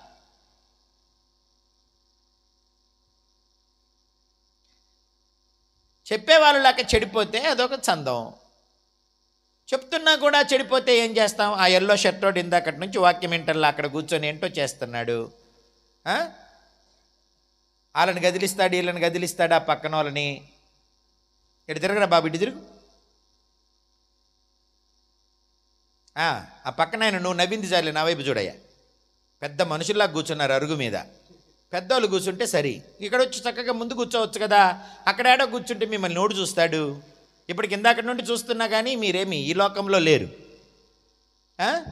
ఇప్పటికి 15-20 నిమిషాలు అవుతుంది ప్రసంగం మొదలుపెట్టి. నేను చెప్తానే ఉన్నా, వాళ్ళు చేస్తానే ఉన్నారు. అలవాటైపోయిందిలే లోకానికి, అట్లా అలవాటైపోయింది. వారికి చెవులున్నాయి కానీ వినరు, హృదయం ఉంది కానీ గ్రహించరు, కళ్ళున్నాయి కానీ చూడరు అని బాధపడ్డాడు యేసయ్య. నాలాంటి వాళ్ళ కోసం, మీలాంటి వాళ్ళ కోసం. వారు కన్నులుండి చూడరు, చెవులుండి వినరు, హృదయం ఉన్న గ్రహించరు, అందుకే వారు నశిస్తారు. కళ్ళుంటే చూడాలా, చెవులుంటే విని విధేయత చూపించాలా, హృదయంలో విషయాలను గ్రహించాలా. అంతేగాని బండల్లాగా మొండిగా ఉంటే ఎట్లా? రామకృష్ణలాగా అవుతారు, నాకులాగా అయిపోతారు. అవ్వకూడదు. నీ జీవితం చాలా విలువైంది, అది పోతే తిరిగి రాదు. అర్థమవుతుందా? ఒకసారి నష్టపోతే జీవితం మరలా తిరిగి మన చేతుల్లోకి తీసుకోలేం. ఈ విలువైన జీవితాన్ని అమ్మా నాన్న కష్టపడి పెంచి పెద్ద చేస్తే దానికి నీ స్వాతంత్ర్యం వచ్చిన తర్వాత, నువ్వు పెద్ద అయిపోయిన తర్వాత, నీకు లోకం తెలిసిన తర్వాత, నీకు ధైర్యం వచ్చిన తర్వాత, నీకు స్వేచ్ఛ వచ్చిన తర్వాత నిలువున నాశనం చేసుకోకూడదండి. స్వాతంత్ర్యం ఎందుకు వచ్చింది? నాశనం చేసుకోవటానికా? స్వేచ్ఛ ఎందుకు ఇచ్చారు? డబ్బు చేతికి ఎందుకు ఇచ్చారు? బయటికి ఎందుకు పంపిస్తున్నారు? ఆడపిల్లనైనా మగపిల్లడినైనా జాగ్రత్తగా భద్రంగా ఉంటారని కదా. కానీ నీకు స్వేచ్ఛ స్వాతంత్ర్యం వచ్చిన తర్వాత నువ్వు నీ జీవితాన్ని పాడు చేసుకుంటే కన్న వాళ్ళ గుండెలు పగిలిపోక ఏమవుతాయి? నీ జీవితం పాడైపోక ఏమవుతుంది? కళ్ళుంటే విషయాన్ని గ్రహించు, చెవులుంటే విను, మనసుంటే విధేయత చూపించు. ఎవడు ధన్యుడు? ఈ నా మాటలు విని వాటిని చదివి గైకొనేవాడే ధన్యుడు అని ప్రకటన గ్రంథంలో చివరి చెప్పాడు. 66 గ్రంథాలు రాసిన తర్వాత చివరి గ్రంథంలో, ఆదికాండం నుంచి ప్రకటన గ్రంథం దాకా 66 గ్రంథాల్లో చెప్పిన విషయాలు ఆలోచన చేసి జీవితం పాడైపోకుండా జాగ్రత్త చేసుకుంటే వారు జ్ఞానుల లిస్టులో ఉంటారు. మరి బుద్ధిమంతులు ఎవరు అంటారా? ఎదుటివారి జీవితాల్లో నష్టం జరగటం చూసి కూడా, విని కూడా జాగ్రత్త పడకుండా అయ్యే పనులు చేసి వీళ్ళు కూడా నష్టపోయారనుకోండి, ఆన్ని అట్లాంటి నష్టపోయిన తరువాత అయ్యయ్యో చెప్పనే చెప్పారా, అయినా కూడా ఏం లేదు, నాకు కూడా అదే నష్టం జరిగింది, అమ్మమ్మమ్మో ఇలాగే కొనసాగితే నా జీవితం ఏమైపోద్ది, వద్దని చెప్పి బుద్ధి తెచ్చుకొని అక్కడి నుంచి లెగిస్తే వాడు బుద్ధిమంతుడు. బైబిల్లో కూడా ఒక తండ్రికి 2 కొడుకులు ఉన్నారట. వాడిలో చిన్నోడు డబ్బు తీసుకొని దూర ప్రాంతానికి వెళ్ళి వేశ్యలతో, త్రాగుబోతులతో, జూదాలతో వాడి జీవితాన్ని నాశనం చేసుకున్నాడట. ఆ డబ్బు అంతా అయిపోయింది, ఫ్రెండ్స్ అందరు దూరం అయిపోయినారు, ఆస్తి అంతా పోయింది, ఆకలి బాధతో అలమటిస్తున్నాడు. అందుకే అన్నం కోసం పందుల కాపరి దగ్గరికి వెళ్ళాడు. వాడు పందులు కాస్తే నీకు పెడతా భోజనం అన్నాడు. అందుకని వాడు పందుల పొట్టుతో తన కడుపు నింపుకోవాలని ఆశపడితే వాడికి అది కూడా దొరకలేదట. పందులు కూడా ముట్టెతోటి పారా మాకు కాంపిటీషన్ వచ్చావని పక్కకు నెట్టేసేసినాయట. అందుకని వాడు అక్కడ కూర్చొని ఆలోచిస్తున్నాడు, ఏమిటి నాకు ఈ గతి? నాన్న దగ్గర ఉన్నప్పుడు ఎలాగుండేది? ఎంత మంచి ఆహారం, ఎంత మంచి విందు, ఎంత మంచి డైనింగ్ టేబుల్, ఎంతమంది పనివారు, మేము తిన్న తర్వాత పనివారికి కూడా సమృద్ధైన ఆహారం దొరుకుతుందే. నాన్న ఇంటిలో ఆకలంటే ఏంటో తెలియదే, నాన్న ఇంట్లో నీరసం అంటే ఏంటో తెలియదే. ఏంటి నేను ఇట్లున్నాను, ఎందుకు ఇట్టయ్యాను?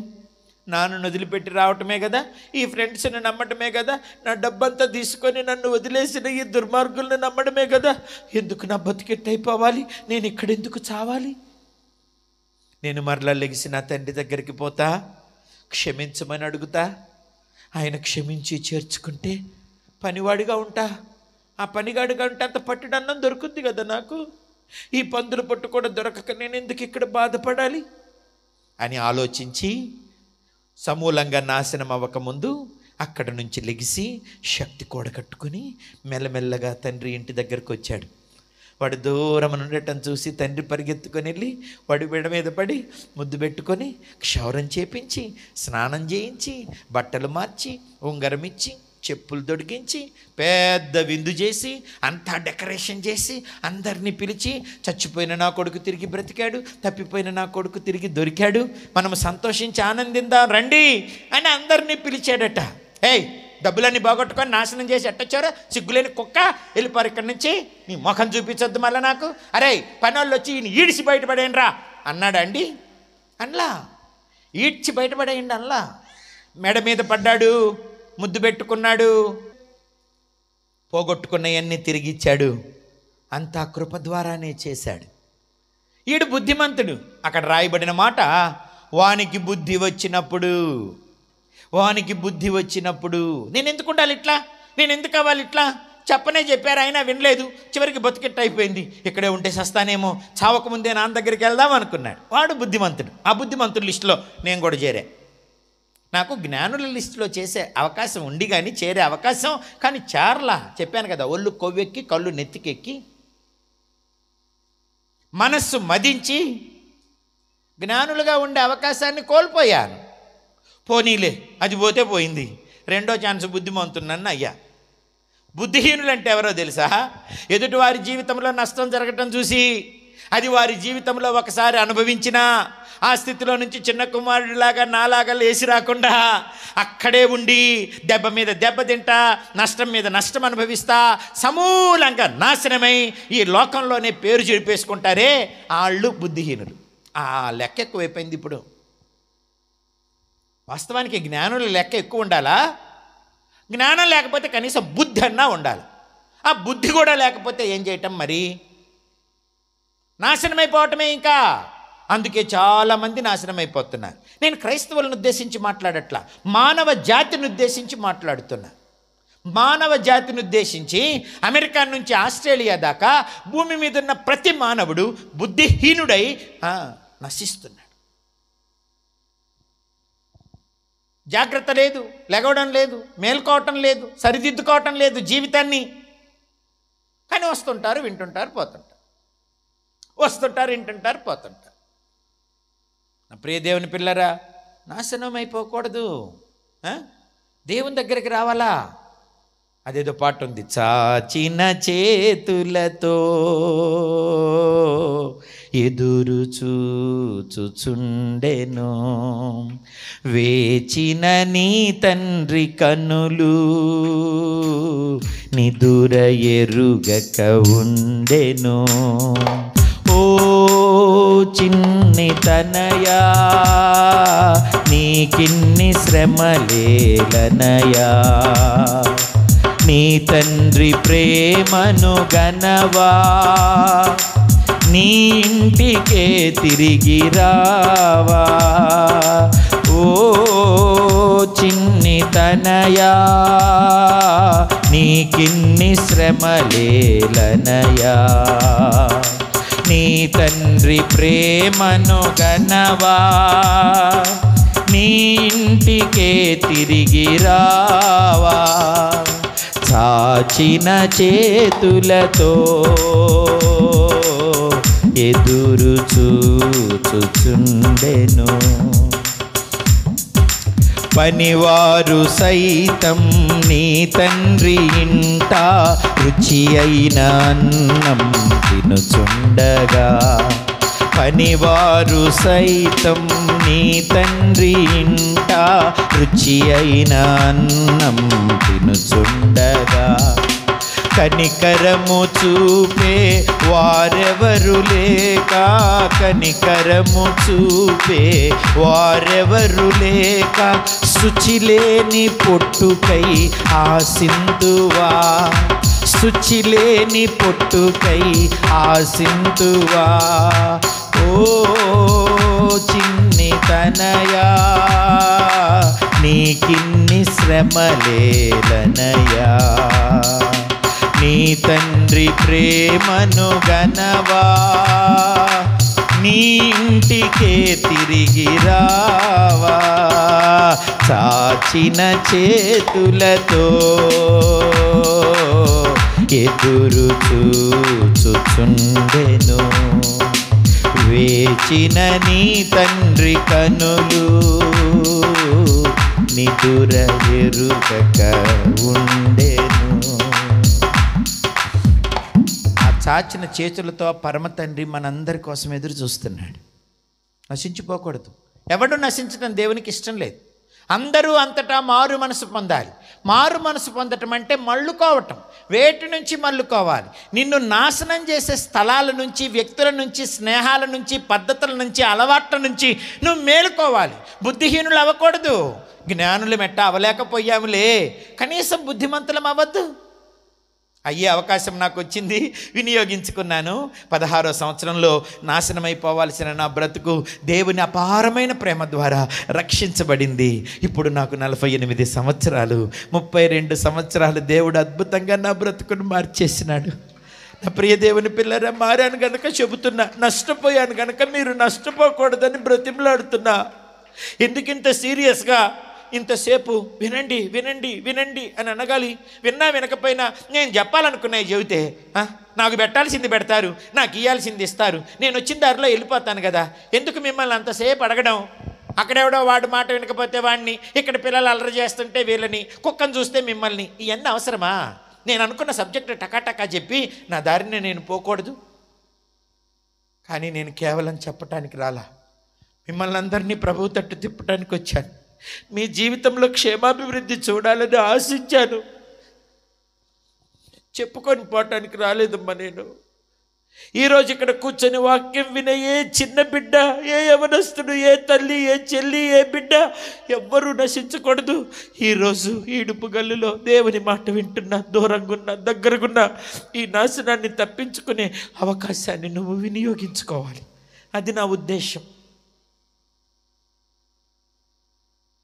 అందుకే దేవుని మాట వినండి. మీరు ముగ్గురు ఒక చోట కూర్చోకపోతే బాగుంటుందేమో అనుకుంటున్నాను నేను.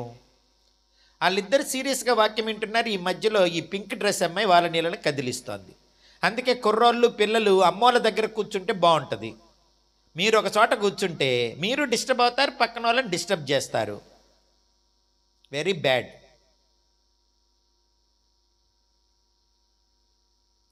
అందుకని ఈసారి మీటింగ్లకు వెళ్ళినప్పుడు పిల్లల్ని, యవనస్తుల్ని, తల్లిదండ్రులు మీ దగ్గర కూర్చోబెట్టుకోండి. వెనక నాశనం అయిపోతే ఓకే, వింటూ కూడా నాశనం అయిపోతే ఎలా? పెట్టాల్సిన దాని మీద శ్రద్ధ పెట్టకపోతే ఎలా? ఏమంటారు? నా మీద మీకు కోపం వస్తే నేనేం చేయలేను. రావట్లేదమ్మా? అయితే ఒకసారి చప్పట్లు కొట్టండి అందరూ. Thank you. మీ ఈడుపు గల్లోళ్ళు మంచోళ్ళు. అయితే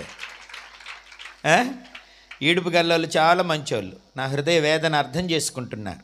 ఈ వేదన నాది కాదు, మనల్ని అందరినీ కనిన దేవునిది, మనల్ని అందరినీ సృష్టించిన దేవునిది, మనల్ని అందరినీ రక్షించే దేవునిది, మనల్ని అందరినీ బ్రతికిస్తున్న దేవునిది, మన క్షేమాన్ని కాంక్షిస్తున్న దేవునిది. లేకపోతే మీరెవరు, నేనెవరు, మిమ్మల్ని ఎవరు కన్నారో, నన్నెవరు కన్నారో, నేను మీకోసం ఎందుకు ఏడవాలి? ఈ ఏడుపు నాది కాదు, ఈ ప్రయాస నాది కాదు. మిమ్మల్ని ప్రేమించిన యేసు ఆత్మ నాలో ఉండి మీ కొరకు తపన పడుతోంది, వేదన పడుతోంది. ప్లీజ్ అమ్మా, దయచేసి వాక్యం వినండి, నష్టపోబాకండి ప్లీజ్. ఈ దండం పెడతా.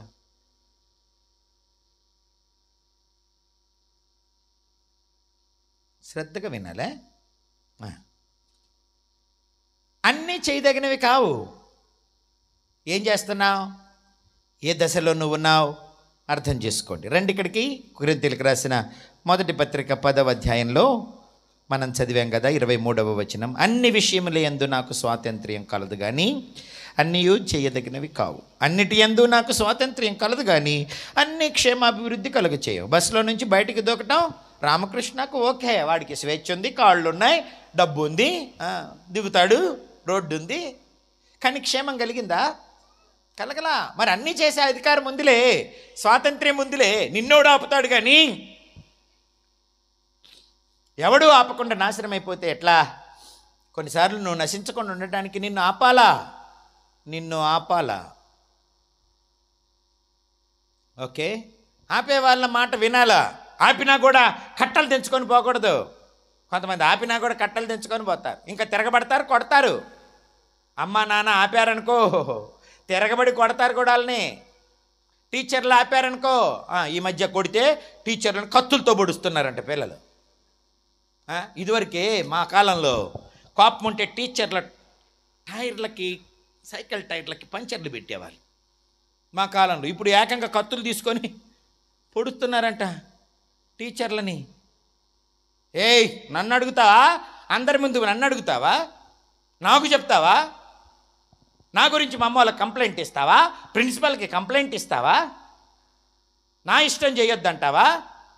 నా ప్రేమని, నా ఇష్టాన్ని నువ్వు అవమానిస్తావా? అడ్డుకుంటావా? చంపిపడేసేస్తా అని చంపుతున్నారండి. నాశనం అయిపోతావేమోనని వద్దని, నీ చదువు పాడైపోద్దని, ప్రవర్తన పాడైపోద్దని నీకేదో అడ్డమేద్దామనుకుంటే అట్టంటోని కత్తులతో పొడిస్తే ఎట్లాగండి, రాడ్డులతో కొడితే ఎట్లాగండి? ఇంట్లో అమ్మలోందన్నీ, బయట నాన్నోళ్ళందరినీ ఏంటది? టీచర్లను ఎదిరించి, సేవకులను ఎదిరించి. ఆ మధ్యలో కరోనా సమయంలో మహారాష్ట్రలో పిల్లలకి వీడియో క్లాసులని సెల్ ఫోన్లు ఇచ్చారు కదా, ఆ సెల్ ఫోన్లలో ఏంది పబ్జీ గేమ్ అంట. ఆడుతా ఆడుతా ఆడుతా ఆడుతా ఇంకా తిండి లేకుండా, చదువు లేకుండా, పని పాట లేకుండా ఒకటే ఆడుతున్నాడట. వాడు బీటెక్ స్టూడెంట్ అట. అదేంటో ఆడి ఆడి ఆడి ఆడి వాడు దానికి ఎడిక్ట్ అయిపోయి చివరికి రక్తం రక్తం అంటున్నాడు. ఎందుకంటే ఆ పబ్జి గేమ్లో ఏదో గన్నుతో షూట్ చేయటం ఉంటుందట. షూట్ చేయగానే ఈ స్క్రీన్ మీద ఫ్రెష్ రక్తం పడిద్దట. ఆ ఫ్రెష్ రక్తం చింది పడటం చూస్తున్నాడట. వాడు దానికి ఎడిక్ట్ అయిపోయి మెంటలోళ్ళలాగా అయిపోయినాడు. వాళ్ళ నాన్న, ఏమిట్రా పొద్దాకల సెల్లు, బీటెక్ ఏంటది, ఏదో చదువుకుంటావనుకుంటే అందులో ఏందో పబ్జి గేమ్ ఆడుతా, ఏందో పద్దాకల దాని గురించి మాట్లాడుతా, అమ్మకి హెల్ప్ చేయవు, చదువుకోవు, నిద్రపోవు, ఏంట్రా ఇదంతా, తీసేయి చెల్లో అని పట్టుకొని లాగాడట. లాగితే వాడు పెద్ద రాక్షసులాగా అయిపోయి వాళ్ళ నాన్నని మీద పడి కొడుతున్నాడట, వాళ్ళ అమ్మని మీద పడి కొడుతున్నాడట. సల్లి సల్లి అని ఎవరని చెప్పి లాగి వాళ్ళని బయటికి పంపించేసేస్తే వాడు వీధుల్లో తిరుగుతా, రక్తం కావాలి, నాకు రక్తం కావాలి, రక్తం రక్తం అంటున్నాడట. అప్పుడు చుట్టుపక్కల వాళ్ళందరూ అన్నారట, పోలీస్ కేసు పెడతాం, ఏంటి వాడు రక్తం రక్తం అని తిరుగుతాడు, రక్తం ఎక్కడి నుండి వచ్చింది, ఏంటది, కోళ్ళు కుక్కల కోసుకుంటే రక్తం రక్తం అంటే. అందుకని బయట తిరిగితే మేము కేసు పెడతామన్నారు. ఓయమ్మ, వీడు ఇంట్లో ఉంటే మాట వింటలేదని బయటికి పంపితే బయట కూడా సమస్య తెస్తున్నాడని, సరే రా ఇంట్లోకి అని చెప్పి తీసుకొచ్చి ఇంట్లో పెట్టారట. సల్లి సల్లి అంటున్నాడు, నేను సల్లీని అన్నాడు. అప్పుడు వాడు ఏం చేశాడో తెలుసు, పెద్దగా నవ్వద్దు ఇక్కడ ఎవరు, కొద్దిసేపే నవ్వాలి, తర్వాత ఆగిపోవాలి. మీ నవ్వు ఇతరులను డిస్టర్బ్ చేయకూడదు. ఓకే వినండి. వాడు రక్తం రక్తం అని నరుస్తా అంటే వాళ్ళ నాన్న కొట్టాడంట. ఏంట్రా పిచ్చి పట్టిందా నీకేమన్నా అని, నన్ను కొడతావా అని. వెంటనే వాడు వెళ్ళిపోయి వాళ్ళ అమ్మనేమో రూమ్లో నెట్టి తలుపేసేసాడట. వాడు వంట రూమ్లోకి వెళ్ళి కత్తిపీట తీసుకొచ్చి వాళ్ళ నాన్న గొంతు కోసి తలను మొండాన్ని వేరు చేసి ఆ మధ్యలో నుంచి రక్తం వస్తుంటే దానిలో ఎగురుతున్నాడంటండి వాడు, రక్తం రక్తం రక్తం అని. వాళ్ళమ్మ కిటికీలో నుండి చూసి, రే ఎవరినిరా, ఏం చేస్తున్నావురా, నాన్నరా, నన్ను పోషించేవాడురా, ఒరే ఏమిరా చేశావు, ఏయ్ మాట్లాడితే నిన్ను కూడా చంపేస్తా. ఆమె అవతలకి వెళ్ళిపోయి కిటికీలో నుంచి పెద్ద పెద్దగా అరిస్తే వెనకోళ్ళందరూ వచ్చి తలుపులు పగలగొట్టి వాళ్ళ అమ్మని బయటికి తీసుకొచ్చి వీడి కాళ్ళు చేతులు కట్టి పోలీసులకు కంప్లైంట్ చేస్తే వాళ్ళు వచ్చి ఒక్కగానొక్క కొడుకు వీడిని తీసుకుని వెళ్ళిపోతా వాళ్ళ అమ్మతో చెప్పారట, మా వెనకరా ఎఫ్ఐఆర్ బుక్ చేయాలా, నువ్వే కదా ప్రత్యక్ష సాక్షివి, నువ్వే చెప్పాలా అంటున్నారు. వాళ్ళమ్మ భర్త చచ్చిపోయి ఒక పక్క, కొడుకు జైలుకి వెళ్ళి ఒక ప్రక్క. ఈ బతుకు నేను బతకాలా, ఇది చూడటానికి నేను బతుకుతున్నానా, ఇదేమిటి, మేమేం చెప్పాము, ఒక్క ఆధారం ఒక్క ఉద్యోగం ఆయన్ని చంపేసేసాడు, ఇప్పుడు నేను ఎట్ట బతకాలి, వాడెట్ట బతకాలి, ఏంటిట్టయిపోయాడు నా కొడుకు రాక్షసుడిలాగా.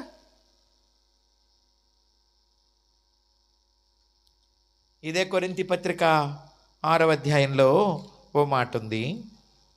కొరింథీయులకు రాసిన పత్రిక 6వ అధ్యాయం 12వ వచనం, అన్నిటి యందు నాకు స్వాతంత్ర్యం కలదు కానీ అన్నీయూ చేయదగినవి కావు, అన్నిటి యందు నాకు స్వాతంత్ర్యం కలదు కానీ నేను దేని చేతను లోబరుచుకొనబడనొల్లను. వీడు సెల్లుతో లోబరుచుకొనబడ్డాడు అంటే వాడు దానికి ఎడిక్ట్ అయిపోయినాడు, దానికి బానిస అయిపోయినాడు, అది లేకుండా బతకలేకపోతున్నాడు. ఈరోజు పొద్దున నేను ఒక ఇంటికి వెళ్ళాను. అతడు చాలా మంచి పనివాడు, ప్రొక్లైనర్ ఆపరేటరు, అందగాడు, తెలివిగల్లాడు, మంచి మనసుంది. వాడు ఒక్కరోజు పని చేస్తే 3,000 వస్తాయట. 3,000 అట్లా కొద్ది రోజులు చేస్తేనే ఎంత 15 రోజులు చేస్తే 40,000 వచ్చినాయట. ఇక నెల రోజులు చేస్తే 80,000. ఎంత హ్యాపీగా బతకొచ్చు. కానీ తాగి తాగి తాగి తాగి కిడ్నీలు పాడైపోయినాయి, ఊపిరితిత్తులు పాడైపోయినాయి, షుగరింగ్ వచ్చేస్తుంది. ఎందుకు నాన్న ఇట్టవుతా? వాళ్ళ కొడుకు నా దగ్గరికి వచ్చి, అయ్యగారు మా డాడీ నాకు కావాలి అయ్యగారు, మా డాడీ నాకు కావాలి అయ్యగారు, మా డాడీ అంటే నాకు చాలా ఇష్టం అయ్యగారు, కానీ మా డాడీకి బాగోలేదు అయ్యగారు, వణుకొచ్చేస్తుంది అయ్యగారు, మా డాడీ నాకు కావాలి అయ్యగారు, ప్రార్థన చేయండి అయ్యగారు అంటాడండి. భార్య వచ్చింది, ఆయన అంటే నాకు చాలా ఇష్టం, ఆయన లేకుండా నేను బతకలేను, ఆయన నాకు కావాలి, నా బిడ్డ చూడిచున్నాడు, నాకు కావాలయ్యా, అయ్యా అయ్యా దాని నుంచి విడుదల పొందేటట్టు ప్రార్థించి. అయ్యగారు వస్తున్నారంటే, ఎందుకు పిలిచావే, ఆయన నన్ను చూస్తే బాధపడతాడు. మరి బాధపడేదానికి ఎందుకు తాగుతున్నావు? అమ్మ బాధపడి, నాన్న బాధపడి, నేను బాధపడి, కొడుకు బాధపడి, దైవజనులు బాధపడి ఎందుకు తాగుతున్నావు చెప్పు. నేను చేయకుండా ఉండలేకపోతున్నాను, నేను తాగకుండా ఉండలేకపోతున్నాను. నేను వెళ్తే నా కాళ్ళు పట్టుకున్నాడు, వాళ్ళమ్మ కాళ్ళు పట్టుకున్నాడు, అమ్మ తాగకూడదు అనుకుంటున్నానమ్మా, కానీ ఉండలేకపోతున్నానమ్మా, చేయకూడదనుకుంటున్నానమ్మా, కానీ ఉండలేకపోతున్నానమ్మా. నాకు మాత్రం బాధ లేదమ్మా, కానీ నా చేత కావట్లేదు. ఎందుకని? ఆల్రెడీ బానిసలైపోయారు. చేసి చేసి చేసి బానిసలైపోయారు, లోబడిపోయారు. అది సిట్ అంటే సిట్, స్టాండ్ అంటే స్టాండ్. అది లేకపోతే ఉండలేరు. కొందరు వ్యభిచారానికి బానిసలయ్యారు, కొందరు సినిమాలకు, కొందరు ఆటలకు, కొందరు మత్తు పదార్థాలకు, కొందరు దొంగతనాలకు, కొందరు జూదాలకు బానిసలైపోయినారు. దేనికి బానిసమైపోయినావు నువ్వు? అందుకే మనం దేవునికి బానిసలమైతే ఈ బానిసరత్వం అన్నిటి నుంచి దేవుడు విడిపిస్తాడు. కానీ దేవునికి బానిస అవ్వకపోతుంటివే, దేవునికి దాసులు అవ్వట్లేదే, దేవుని మాట వింటలేదే, నష్టపోతున్నా కూడా, చచ్చిపోతున్నా కూడా, మరణ పంచుకెళ్ళినా కూడా నువ్వు దానికే లోబడితే ఎలా? నష్టం చేసే వాటికి. ఈ కొరింథీయులకు రాసిన మొదటి పత్రికలో ఏమేమి చేసి మనుషులు నష్టపోయినారు, చేయకూడనివి ఏమి చేశారు, అవన్నీ చెబుతూ ఓ మాట చెప్తూ మనల్ని హెచ్చరిస్తున్నాడు. కొరింథీయులకు రాసిన పత్రిక 10వ అధ్యాయం. సహోదరులారా, ఈ సంగతి మీకు తెలియకుండుట నాకు ఇష్టం లేదు. అదేమనగా, మన పితరులందరూ మేఘము క్రింద నడిచిరి, వారందరూ సముద్రములో నడిచిపోయిరి. అందరూ మోషేను బట్టి మేఘంలోనూ సముద్రంలోనూ బాప్తిస్మం పొందిరి. అందరూ ఆత్మ సంబంధమైన ఒకే ఆహారం భుజించిరి. అందరూ ఆత్మ సంబంధమైన ఒకే పానీయమును పానము చేసిరి. ఏలయనగా తమ్మును వెంబడించిన ఆత్మ సంబంధమైన బండలోనిది త్రాగిరి, ఆ బండ క్రీస్తే. అయితే వారిలో ఎక్కువ మంది దేవునికి ఇష్టలుగా ఉండకపోయిరి, కనుక అరణ్యంలో సంహరించబడిరి. వారు ఆశించిన ప్రకారం మనము చెడ్డవాటిని ఆశించకుండునట్లు ఈ సంగతులు మనకు దృష్టాంతములుగా ఉన్నవి. జనులు తినుటకును త్రాగుటకును కూర్చుండి ఆడుటకు లేచిరి అని వ్రాయబడినట్లు వారిలో కొందరి వలె మీరు విగ్రహారాధకులై ఉండకుడి. కొంతమందికి ఇప్పుడు తిండి ముఖ్యం. తింటారు తింటారు తింటారు, ఎక్కడ పడితే ఆడ తింటారు, ఇంట్లో తినరు. తినడం తాగడం, తినడం తాగడం. ఈ మధ్య నేను ఎక్కువ మీటింగ్లకు వెళ్తా, హైవేల్లో వస్తా పోతా ఉంటే బర్త్డేలు ఏందో హైవేల్లో చేసుకుంటున్నారండి పిల్లలు. హైవేల్లో అర్ధరాత్రి రద్దీగా ఉండే చోట్ల బర్త్డేలు చేసుకోవటం, బైకులు రోడ్డు మీద అడ్డం పెట్టి. ఆ కేకులు కూడా ఎంత బాగా తింటున్నారో తెలుసా మీకు? వాడు కేక్ గట్టబోయే సమయానికి ఈయన్ని వాడు అందులో ముంచేస్తాడు, అది ముఖమంతా అయిపోద్ది. అదేమో 300 400 ఉంటుంది కేకు. అది అక్కడ పెట్టి అందరు కోసుకొని తలా ఒక మొక్క తింటే ఎంత బాగుంటుంది. అట్లా కాకుండా వీడి ముఖం తీసుకెళ్ళి దానిలో నెట్టే వేసేస్తే అదంతా వాడి చెమటంతా వాడి ముఖానికి కేక్ అయితే తినటానికి ఉంటుందా? తింటల్లా. ఇప్పుడు ముఖానికి వేసుకోవటం, రాసుకోవటం. ఎంతది? 300 400. ₹1 సంపాదిస్తాడా వీడు? సంపాదించలేడు. అమ్మ 300 400 సంపాదించడానికి ఎన్ని గంటలు ఎండలో ఉండాలి? ఆ 300 400 సంపాదించడానికి నాన్న ఎన్ని గంటలు బరువులు పోయాలి? వాళ్ళు తినకుండా, వాళ్ళు తాగకుండా అది మొత్తం తీసుకొచ్చి నీకు ఇస్తే అట్లాగూ రోడ్ల పాలు చేయొచ్చునా? జ్ఞానం ఉంది అసలు ఆ మనుషులకి? ఇప్పుడు ఎక్కువ మంది రోడ్ల మీద గ్లాసులు పెట్టుకోవటం, ఫ్రైడ్ చికెన్లు తెచ్చుకోవటం, తింటాం తాగటం, తింటాం తాగటం. పిల్లలు లేరు, పెద్దలు లేరు, పట్టణం లేదు, పల్లెటూరు లేదండి. ఎక్కడికి పోయినా తినటం తాగటం, తినటం తాగటం. చీకటి స్థలాల్లో కూర్చొని తాగుతున్నారు, తింటున్నారు. ఎందుకని? ఇంటి దగ్గరికి వస్తే వీళ్ళు ఒప్పుకోరని. అమ్మ ఒప్పుకోదు, భార్య ఒప్పుకోదు, అన్నదమ్ముళ్ళు ఒప్పుకోరు, ఊరు ఒప్పుకోదు. అందుకని ఏం చేస్తారు? ఊరి బయటకు వెళ్ళిపోయి చెట్ల దగ్గర, మోరీల దగ్గర, రోడ్ల మీద, పొలాల గట్ల మీద కూర్చొని ఒకరినొకరు నాశనం చేసుకోవటం మంచిదేనా చెప్పండి? నా ప్రియ దేవుని పిల్లలు, జనులు తినుటకును త్రాగుటకును కూర్చుండి ఆడుటకు లెగిశారు. ఇప్పుడు పెళ్ళిళ్ళు వచ్చినాయి, ఇప్పుడేమో డీజే బాక్సులు వచ్చినాయి. అవి ధన ధన ధన అంటుంటే ఇంట్లో మంచం మీద మనుషులు కూడా కదిలిపోతున్నారండి. ఇల్లు మనుషులు కదిలితే సార్ లోపల ఉన్న గుండె కూడా కదిలి ఆగిపోతున్నాయి. గుండెలు కంప్లైంట్లు చేస్తున్నారు తెలుసా చాలామంది. ఆ డీజేలు కొంచెం ఆపండి. ఏ చిన్న పండగ రాని, చిన్న బర్త్డే రాని, చిన్న పెళ్ళవని, చిన్న ఊరేగింపవని డీజే బాక్సులు పెట్టి ధన ధన ధన ధన. ముసలాళ్ళు ఏమవ్వాలా? దాని ముందు పిల్లలు, పెద్దలు, ఆడోళ్ళు, మగోళ్ళు ఒకటే ఎగరటం అండి అసలు. ఇప్పుడు వీళ్ళు ఎగిరేది చాలక మళ్ళా హిజ్రాలను తీసుకొచ్చి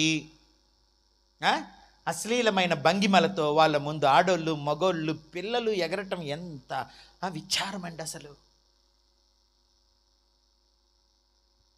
క్రైస్తవ సమాజాల్లో క్రీస్తుని ఎరిగిన వారు కూడా అలా చేయటం ఎంత నాశనకరమైన స్థితి అండి అసలు. గుడ్ ఫ్రైడే రోజు, ఈస్టర్ రోజు, క్రిస్మస్ రోజు ఇదా మనం చేయాలి? అక్కడేమో దేవుడు పరిశుద్ధుడు, అక్కడ దేవుడు అల్లరికి కర్త కాదు, దేవుడు ఇలాంటి అశ్లీలమైన వాటిని కోరుకోడు. పిల్లలు పెద్దలు భయం లేకుండా ఏం చేస్తున్నారండి? విచ్చలవిడిగా ఎగురుతున్నారు. నా ప్రియ దేవుని పిల్లరా, వారు తినుటకును త్రాగుటకును కూర్చుండి ఆడుటకు లేచారు. ఆడటం కూడా విపరీతమైన పోకిరి చేష్టలు.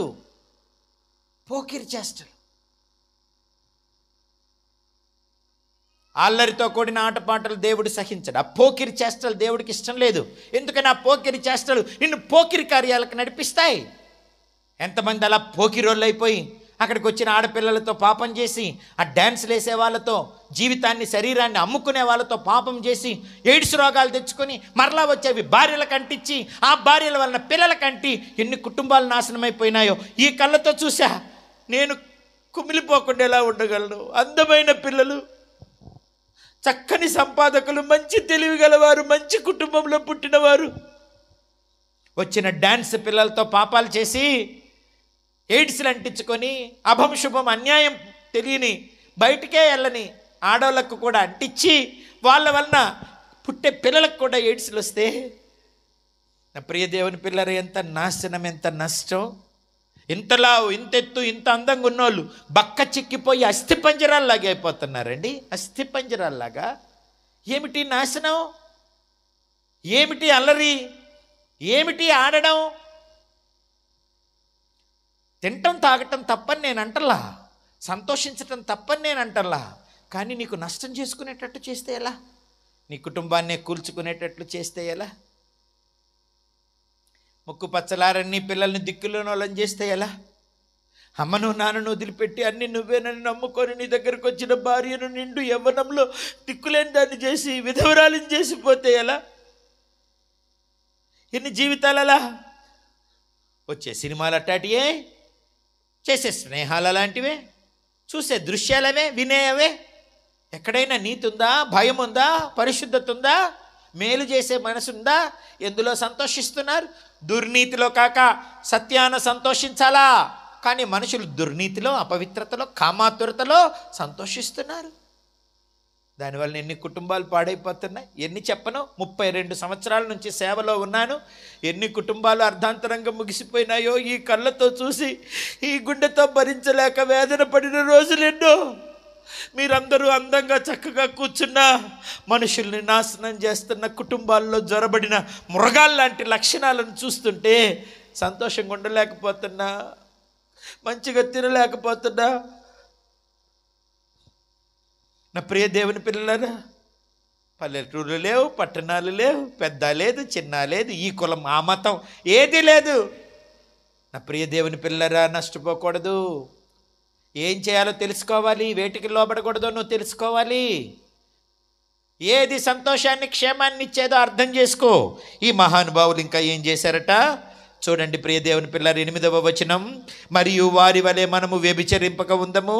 వారిలో కొందరు వ్యభిచరించినందున ఒక్క దినముననే 23,000 మంది కూలిరి. మనము ప్రభువును శోధింపక ఉందము. వారిలో కొందరు శోధించి సర్పం వలన నశించిరి. మీరు సనుగకుడి. వారిలో కొందరు సనిగి సంహారకుని చేత నశించిరి. ఈ సంగతులు దృష్టాంతములుగా వారికి సంభవించి యుగాంతమందున్న మనకు బుద్ధి కలుగుటకై వ్రాయబడెను. తాను నిలుచున్నానని తలంచుకునేవాడు పడకుండునట్లు జాగ్రత్తగా చూచుకొనవలెను. కొంతమంది నిలబడ్డారు. ఎక్కడ? అంచులో నిలబడ్డారు అన్నమాట. ఇక్కడ నేను పడనులే, నా మీద మీకు బాగానే శ్రద్ధ ఉందే. చెప్పానుగా ఇడుపు గల్లలు మంచోళ్ళని. నువ్వు పడిపోయావు అంటున్నారు. నిజమే, నేను ఇక్కడికి వస్తే పడిపోతానని మీకెంత భయం. కానీ మీరే ప్రమాద పంచులో నిలబడితే ఎలా? పాప పంచులో నిలబడితే ఎలా? దూరంగా పారిపోవద్దు. యవనేచ్ఛలకు పాపానికి దూరంగా పారిపోవద్దు. నేను ఇక్కడికి వచ్చి అంచులో నిలబడేసరికి ఇప్పుడు చూస్తున్నారు నన్ను. నేనెవరో మీకు తెలియదు. మీకు నాకు ఏ బంధం లేదు, నేను ₹1 మీకోసం ఖర్చు పెట్టలేదు, కానీ నాకు మేలు కీడు జరగకూడదని ఇంతమంది కోరుకుంటున్నారే, నీకు నువ్వే కీడు చేసుకుంటే ఎలా చెప్పు? నా మేలును కాంక్షిస్తున్న మీరు మీకు మీరు నష్టం చేసుకుంటే ఎలా? మీరు కూడా అంచులో ఉన్నారు. ఈ అంచులో కింద పడిపోతే ఏం జరుగుద్ది? మోకాళ్ళు దెబ్బ తగులుతాయి, కాళ్ళు దెబ్బ తగులుతాయి, చావనగా. కానీ అది కూడా జరగకూడదని కోరుకునే మీరు అసలు నరకంలో పడిపోయే, పాతాళంలో పడిపోయే, అగ్ని గంధకాలతో మండు గుండములో పడిపోయే, ఆరని అగ్ని ఏడుపును, పండ్లు కొరుకుట, రొమ్ము కొట్టుకునుట, కేకలు వేయుట ఉండే ఆ భయంకరమైన స్థితికి తీసుకువెళ్ళిపోయే ఆ పాపంలో, ఆ యవనెచ్చలలో, ఆ అబద్ధాలలో, ఆ వ్యభిచారంలో, ఆ మత్తు పదార్థాలలో, ఆ దొంగతనాలలో, ఆ జూదాలలో, ఆ తిరుగుబాటులో, ఆ తల్లిదండ్రులకు అవిధేయతలో, భక్తిహీనతలో నువ్వు పడిపోతే ఎవరు కాపాడుతారు నిన్ను? నా మీద మీకున్న శ్రద్ధ మీ మీద మీకు అవసరం లేదా? మిమ్మల్ని మీరు ప్రేమించుకోరా? మిమ్మల్ని మీరు కాపాడుకోరా? నిత్య నాశనం నుంచి నీ ఆత్మను తప్పించుకోవా? ఇక్కడ పడిపోతే కాళ్ళు ఇరుగుతాయి, తల పగులుద్ది. కానీ చనిపోతే ఆత్మ పాతాళంలోనికి వెళ్ళిపోతే, నరకంలోనికి వెళ్ళిపోతే అక్కడి నుంచి ఎవరు తప్పిస్తారు? ఎవరు విడిపిస్తారు? దేవుడు కూడా విడిపించడు. అక్కడ ప్రార్థనలకు జవాబుండవు, అక్కడ విజ్ఞాపనలకు జవాబుండవు, అక్కడ విడుదలుండదు, పాపక్షమాపణ ఉండదు, జీవితాన్ని మలుచుకోవటానికి, మార్చుకోవటానికి మరొక అవకాశం ఉండదు. నా ప్రియ దేవుని పిల్లారా, కానీ ఇప్పుడుంది అవకాశం. అందుకే మీరందరూ ధన్యులు. చప్పట్లు కొట్టి దేవునికి స్తోత్రం చెప్పాలి. ఒక వ్యక్తి సమూలంగా నాశనమైపోయేది ఎప్పుడో తెలుసా? వాడి ఆత్మ వెళ్ళి నరకంలో పడ్డప్పుడు. కొంతమంది పోతే పోయినలే, వస్తే వచ్చిందిలే ఎయిడ్స్, వస్తే వచ్చిందిలే, పోతే పోయిందిలే ఉద్యోగం, నాశనం అయిపోతే అయిపోయిందిలే చదువు, పోతే పోయిందిలే కుటుంబం, ఈ ఉద్యోగం కాకపోతే ఇంకో ఉద్యోగం, ఈ భార్య కాకపోతే ఇంకో భార్య, ఈ ఊరు కాకపోతే ఇంకో ఊరు, ఈ చదువు కాకపోతే ఇంకో చదువు, ఏది లేకపోతే అడుక్కొనైనా తింటాం. కానీ అసలు ఆత్మ నాశనానికి పోయి నరకంలో యాతన పడుతుంటే అక్కడి నుంచి ఎవరు విడిపిస్తారు? మన యొక్క దుష్క్రియలు ఈ లోకంలో మన శరీరాన్ని నాశనం చేస్తాయి, ఆ తరువాత మన ఆత్మను నిత్యత్వంలో నాశనం చేస్తాయి. శరీరంతో చేసే ప్రతి క్రియను బట్టి ఆత్మకు శిక్ష ఉన్నది. అదే నేను రోమాపత్రిక 2వ అధ్యాయంలో మీకు చదివి చూపించింది. దేవునికి పక్షపాతం లేదు. వాడు జడ్జి అయినా సరే, పెద్ద పోలీస్ ఆఫీసర్ అయినా, రాజకీయ నాయకుడైనా, డాక్టర్ అయినా, ఇంజనీర్ అయినా, అడుక్కు తినేవాడైనా, ఎవడైనా, ప్రపంచమంతానికి తెలిసిన పాపులర్ వ్యక్తి అయినా, పక్కింటోడికి తెలియని అనామకుడైనా మరణిస్తే నరకానికి వెళ్తారు. పాపంలో మరణిస్తే, దుష్క్రియలలో మరణిస్తే పాతాళానికి వెళతారు. పాతాళానికి వెళ్ళకూడదు, ఎవడూ నశించకూడదు. అది ఇర్రిపేరబుల్ డ్యామేజ్. ఒక్కసారి నరకంలో పడితే ఆత్మను ఎవరు విడిపించలేరు. కనుక మన జీవితాలను నాశనం చేసుకోకూడదు. మన జీవితాలను మనము నాశనం చేసుకోకూడదు. నా ప్రియ దేవుని పిల్లరా, ఒక వ్యక్తి డబ్బు పోతే సంపాదించుకోవచ్చు, ఉద్యోగం పోతే, ఇల్లు పోతే, ఆస్తి పోతే మరలా తిరిగి సంపాదించుకోవచ్చు. కానీ ఒకడు ప్రాణం పోగొట్టుకుంటే తిరిగి సంపాదించుకోలేడు. అందుకే ప్రభు అన్నాడు, ఒకడు లోకమునంతా సంపాదించుకొని తన ప్రాణాన్నే వాడు పోగొట్టుకుంటే వానికి ఏం ప్రయోజనం? ఒకడు సర్వలోకాన్ని సంపాదించుకొని తనకు తాను నాశనం చేసుకుంటే వాడికి ఏం ప్రయోజనం? వాడికి ఏ రకమైన తెలివి ఉందన్నట్టు? వాడి జీవితంలో సాధించింది ఏమిటన్నట్టు?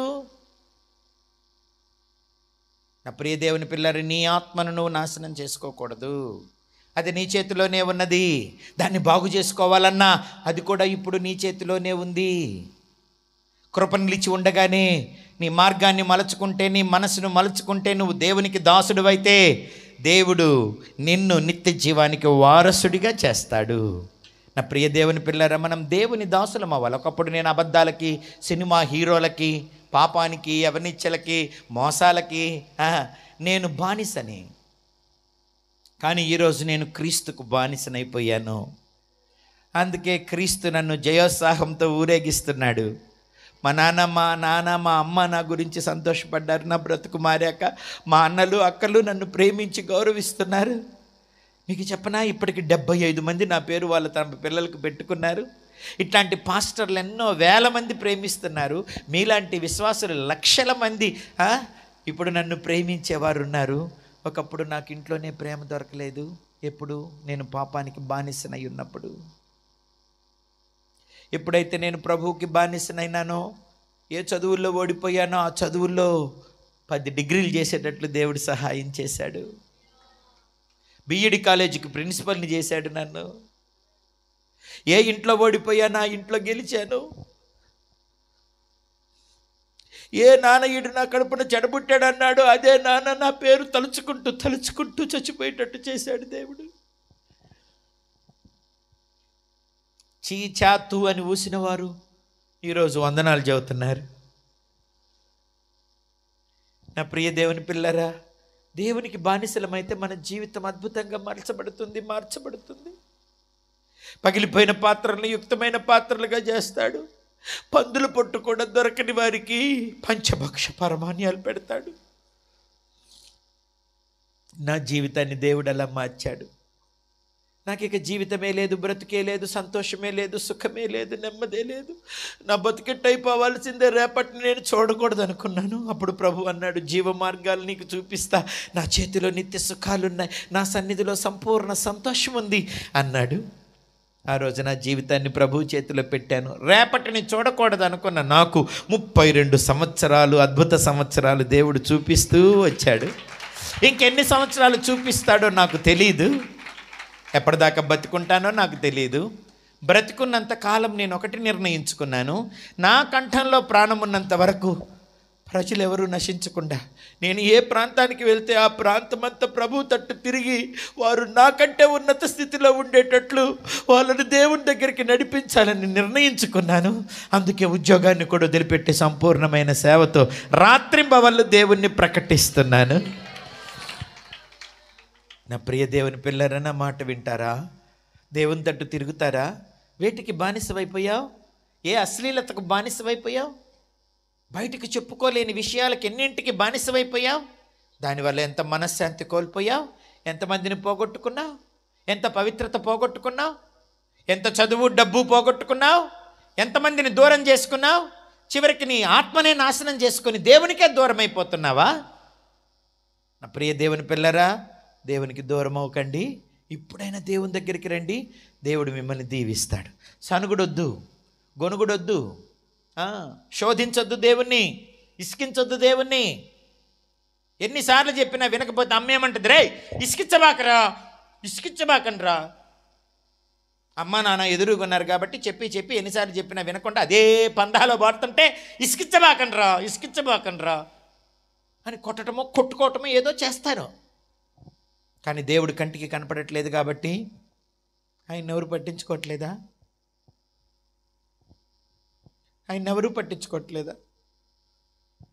మీ గర్వాన్ని బట్టి నేను చాటున ఏడుస్తా, మీరు నా మాట వినకపోతే నేను చాటున ఏడుస్తా. మీకు చీకటి కొండలు కాళ్ళకు తగిలి మీరు నష్టపోయినప్పుడు నేను ఏడుస్తా మీ గురించి. అమ్మ నాన్న ఏడ్చిన దానికంటే దేవుడు మన గురించి ఎక్కువ ఏడుస్తాడు. ఎందుకో తెలుసా? అమ్మ నాన్నకు వరముగా దేవుడే మనల్ని అనుగ్రహించినాడు. 9 నెలలు అమ్మ కడుపులో ఉన్న అమ్మ మనల్ని చూడలేదు. బయటకు వచ్చిన తర్వాత అమ్మకు తెలుసు మనం ఎవరమో, మనం ఎలా ఉంటామో. కానీ తల్లి గర్భంలో పిండముగా ఉన్నప్పుడే దేవుడు నిన్ను చూశాడు, నీకు ఒక కవయవం ఇచ్చాడు, అందమైన తెలివిచ్చాడు, మంచి కుటుంబం ఇచ్చాడు. అవి నువ్వు నాశనం చేసుకుంటే అమ్మా నాన్న బాధపడిన దానికంటే దేవుడు ఎక్కువ బాధపడతాడు. దయచేసి దేవుణ్ణి బాధ పెట్టకండి, దేవుని తట్టు తిరగండి, మీ మాట మార్చుకోండి. దుర్దినాలు చూడకుండా మేలును చూడాలంటే ఏం చేయాలో కీర్తనల గ్రంథం 34వ అధ్యాయంలో చెప్పాడు. ఏం మేలు చేయాలి? నువ్వు దుర్దినములు చూడకుండా నీవు బ్రతకాలి అని అంటే ఏం చేయాలని దావీదు భక్తుడు తెలియజేస్తున్నాడు. 11వ వచనం, పిల్లలారా మీరు వచ్చిన మాట వినుడి, యెహోవా యందలి భయభక్తులు మీకు నేర్పెదను. బ్రతకగోరువాడు ఎవడైనా ఉన్నాడా? మేలు నొందుచు అనేక దినములు బ్రతకగోరువాడు ఎవడైనా ఉన్నాడా? చెడ్డ మాటలు పలకకుండా నీ నాలుకను, కపటమైన మాటలు పలకకుండా నీ పెదవులను కాచుకొనుము. కీడు చేయుట మాని మేలు చేయుము, సమాధానమును వెదకి దానిని వెంటాడుము. ఉందా సమాధానం?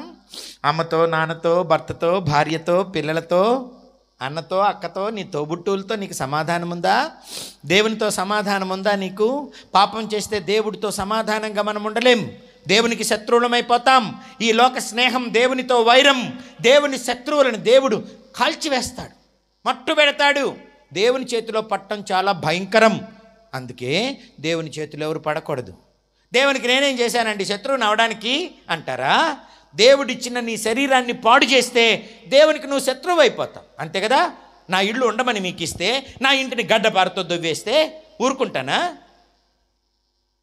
ఏదో నా ఇంట్లో ఉండమని మీకు అవకాశం ఇస్తే, నా షెల్ఫులు, నా అద్దాలు, నా గోడంతా గడ్డపారలు తీసుకొని పగలగొట్టి బాంబులు పెట్టి పేల్చి అందులో పాములు, తేళ్ళు, పందులు, కుక్కలు అన్నిటినీ తోలితే నేను వచ్చి నా ఇల్లు చూసుకొని నా ఇల్లు పాడు చేస్తే మిమ్మల్ని ఏం చేస్తాను? నేను శిక్షించనా? నీ దేహం దేవుని ఆలయం, అది పరిశుద్ధాత్మక నిలయం. ఈ దేహంతో దేవుణ్ణి మహిమపరచాలా? నీ దేహం నీది కాదు, నువ్వు విలువ పెట్టి కొనబడ్డావు.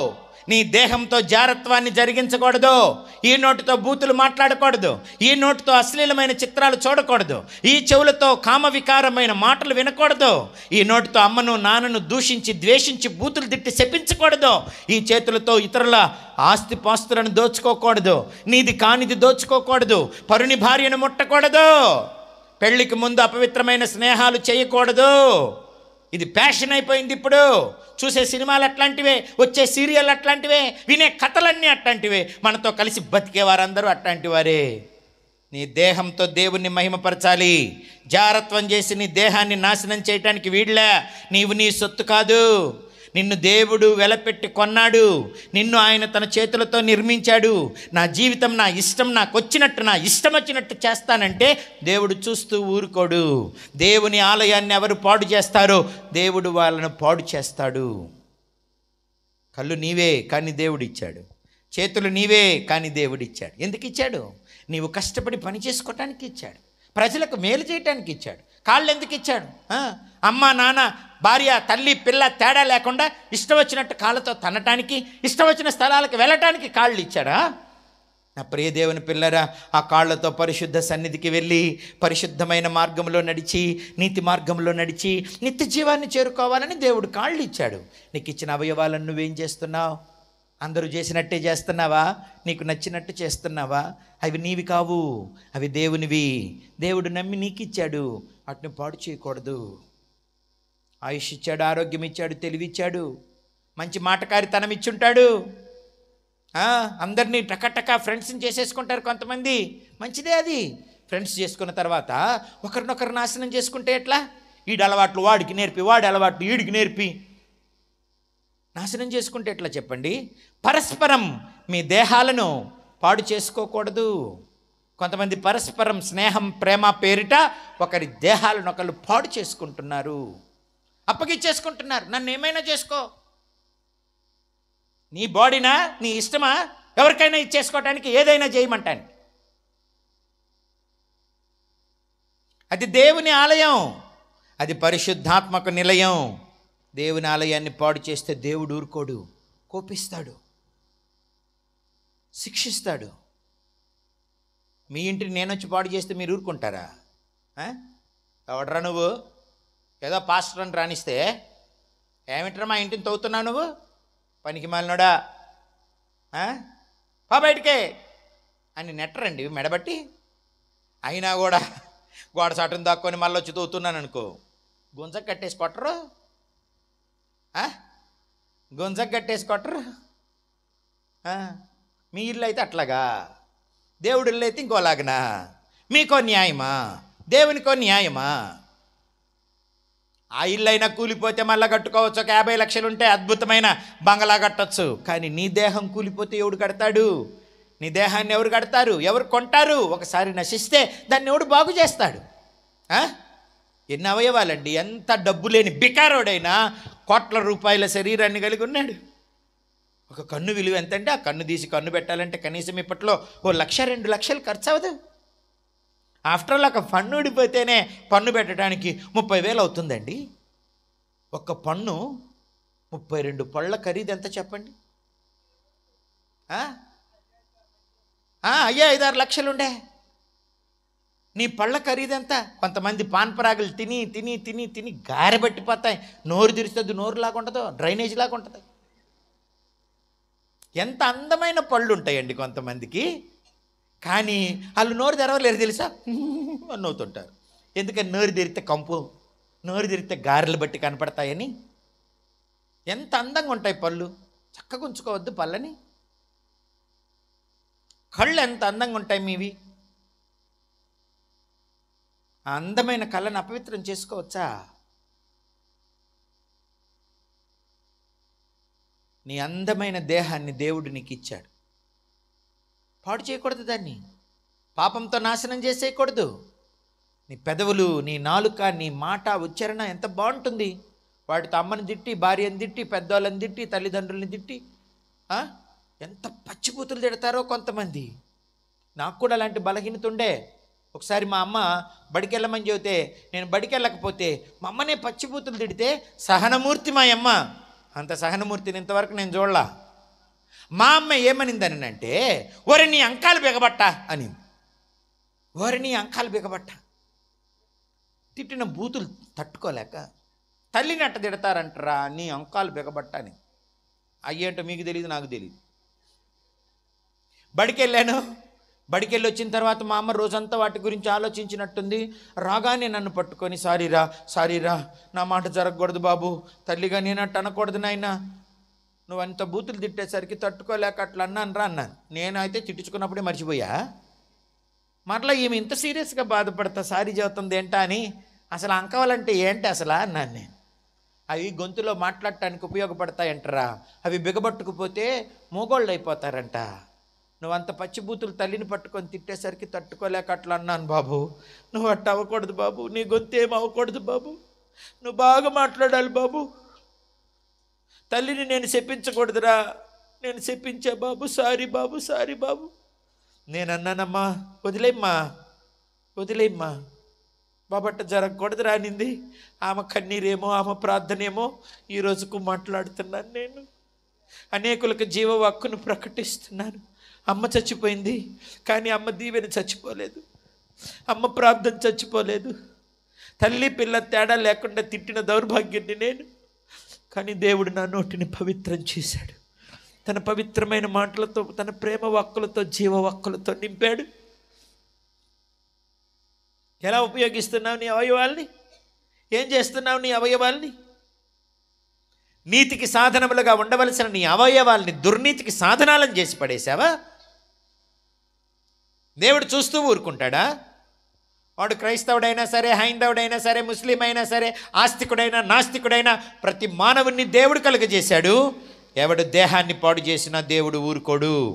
కనుక నా ఇష్టం నా జీవితం అంటానికి వీల్లేదు. నువ్వు ఇక్కడ నష్టపోతావు, నిత్యత్వంలో దేవుని తీర్పుకు గురై నాశనానికి వెళ్ళిపోతావు. ఆరని అగ్నిగంధకాలు, తీరని శిక్ష వెళ్ళకూడదని ప్రభు కోరుకుంటున్నాడు. నిన్ను ప్రేమిస్తున్నాడు, నిన్ను రక్షించటానికి తన జీవాన్ని ధారపోసాడు. ఇప్పుడు చేతులు చాచి పిలుస్తున్నాడు. నువ్వు వస్తే ఆయన నిన్ను రక్షిస్తాడు, నిన్ను క్షమిస్తాడు. నన్ను క్షమించాడు.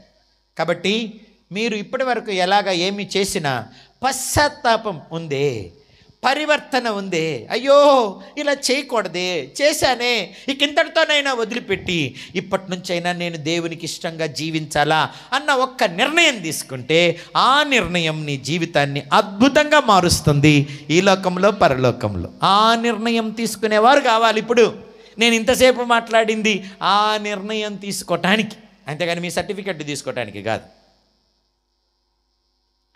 భలే చెప్పాడని మీతో అనిపించుకోవటానికి కాదు. మీ సర్టిఫికెట్ నాకు ఎందుకు ఉపయోగపడదు. కానీ దేవుని దగ్గరికి వచ్చి పశ్చాత్తాపడితే ఇది మీ ఆత్మను, శరీరాన్ని రెండింటినీ రక్షిస్తుంది. పశ్చాత్తాపం ప్రభువుకి చాలా ఇష్టం.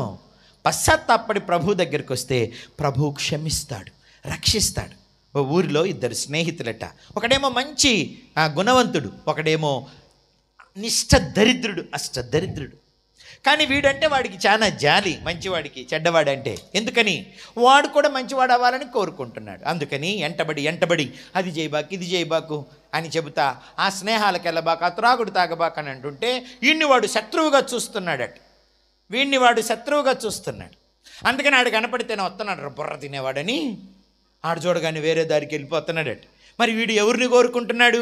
వీడి తాగుడికి, వ్యభిచారాలకి, రౌడీజానికి, జోదాలకి, దొంగతనాలకి, ఆ రౌడీజాలకి సహకరించే వాళ్ళను చట్టా పట్టాలు వేసుకొని కోరుకుంటున్నాడట. వీళ్ళిద్దరు కలిసి ఒకసారి ఎవరు ఈ తాగుబోతు స్నేహితులతో కలిసి తిరణాలకి వెళ్ళి తప్పా తాగి ముందు తిట్టుకోవటం మొదలు పెట్టారట తాగిన మైకంలో, ఆ తర్వాత కొట్టుకున్నారట, ఆ తర్వాత నెట్టుకున్నారట. ఇక గొడవ ఎక్కువైపోయింది. ఇద్దరు మంచి స్నేహితులే కానీ గొడవ ఎక్కువైపోయింది. కొంతమంది బాగా గొడవ ఎక్కువైపోయి పక్కనే ఒక బండరాయి ఉంటే తీసుకొని వాడు తలకేసి గట్టిగా మోదాడట. మోదే తరికి తల పగిలిపోయింది పుచ్చకాయలాగా. వాడు విరవిలా కొట్టుకుంటూ కింద పడ్డాడు. ఆ రక్తమంతా వీడి మీద పడింది, చుట్టుప్రక్కల పడింది. తిరణాలకు వచ్చిన జనం చూస్తున్నారు కానీ వాడు చచ్చిపోయేదాకా ఈయన ఆపలేదట. వాడు చచ్చిపోయినాక ఈయన్ని పట్టుకోనరా, నరహంతకుడురా, మన కళ్ళ ముందే చంపాడురా, ఈయన్ని కూడా చంపుదామంటున్నారట. ఈ మాట ఎప్పుడైతే వాడు విన్నాడో, ఈడు చచ్చి పడి ఉండటం చూశాడు, ప్రాణాలు గుప్పిట్లో పెట్టుకొని ఈ తిరణాల జనం తలా ఒక దెబ్బేసిన సస్తాననుకొని ఇంటికి పరిగెత్తుతున్నాడట. ఇంటి దగ్గర వాళ్ళమ్మ ఎదురు కూర్చొని ఉందట.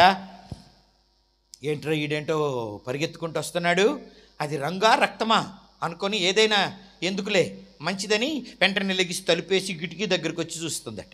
వాడు పరిగెత్తుకుంటా వచ్చి, ఏమ్మా ప్రమాదంలో ఉండి నేను పరిగెత్తుకుంటూ ఆశ్రయం కోసం ఇంటికి వస్తే మెయిన్ డోర్ వేసేసి కిటికీ దగ్గర ఉండి నన్ను అట్లా గుడ్డప్పకించుకొని చూస్తావేంటమ్మా?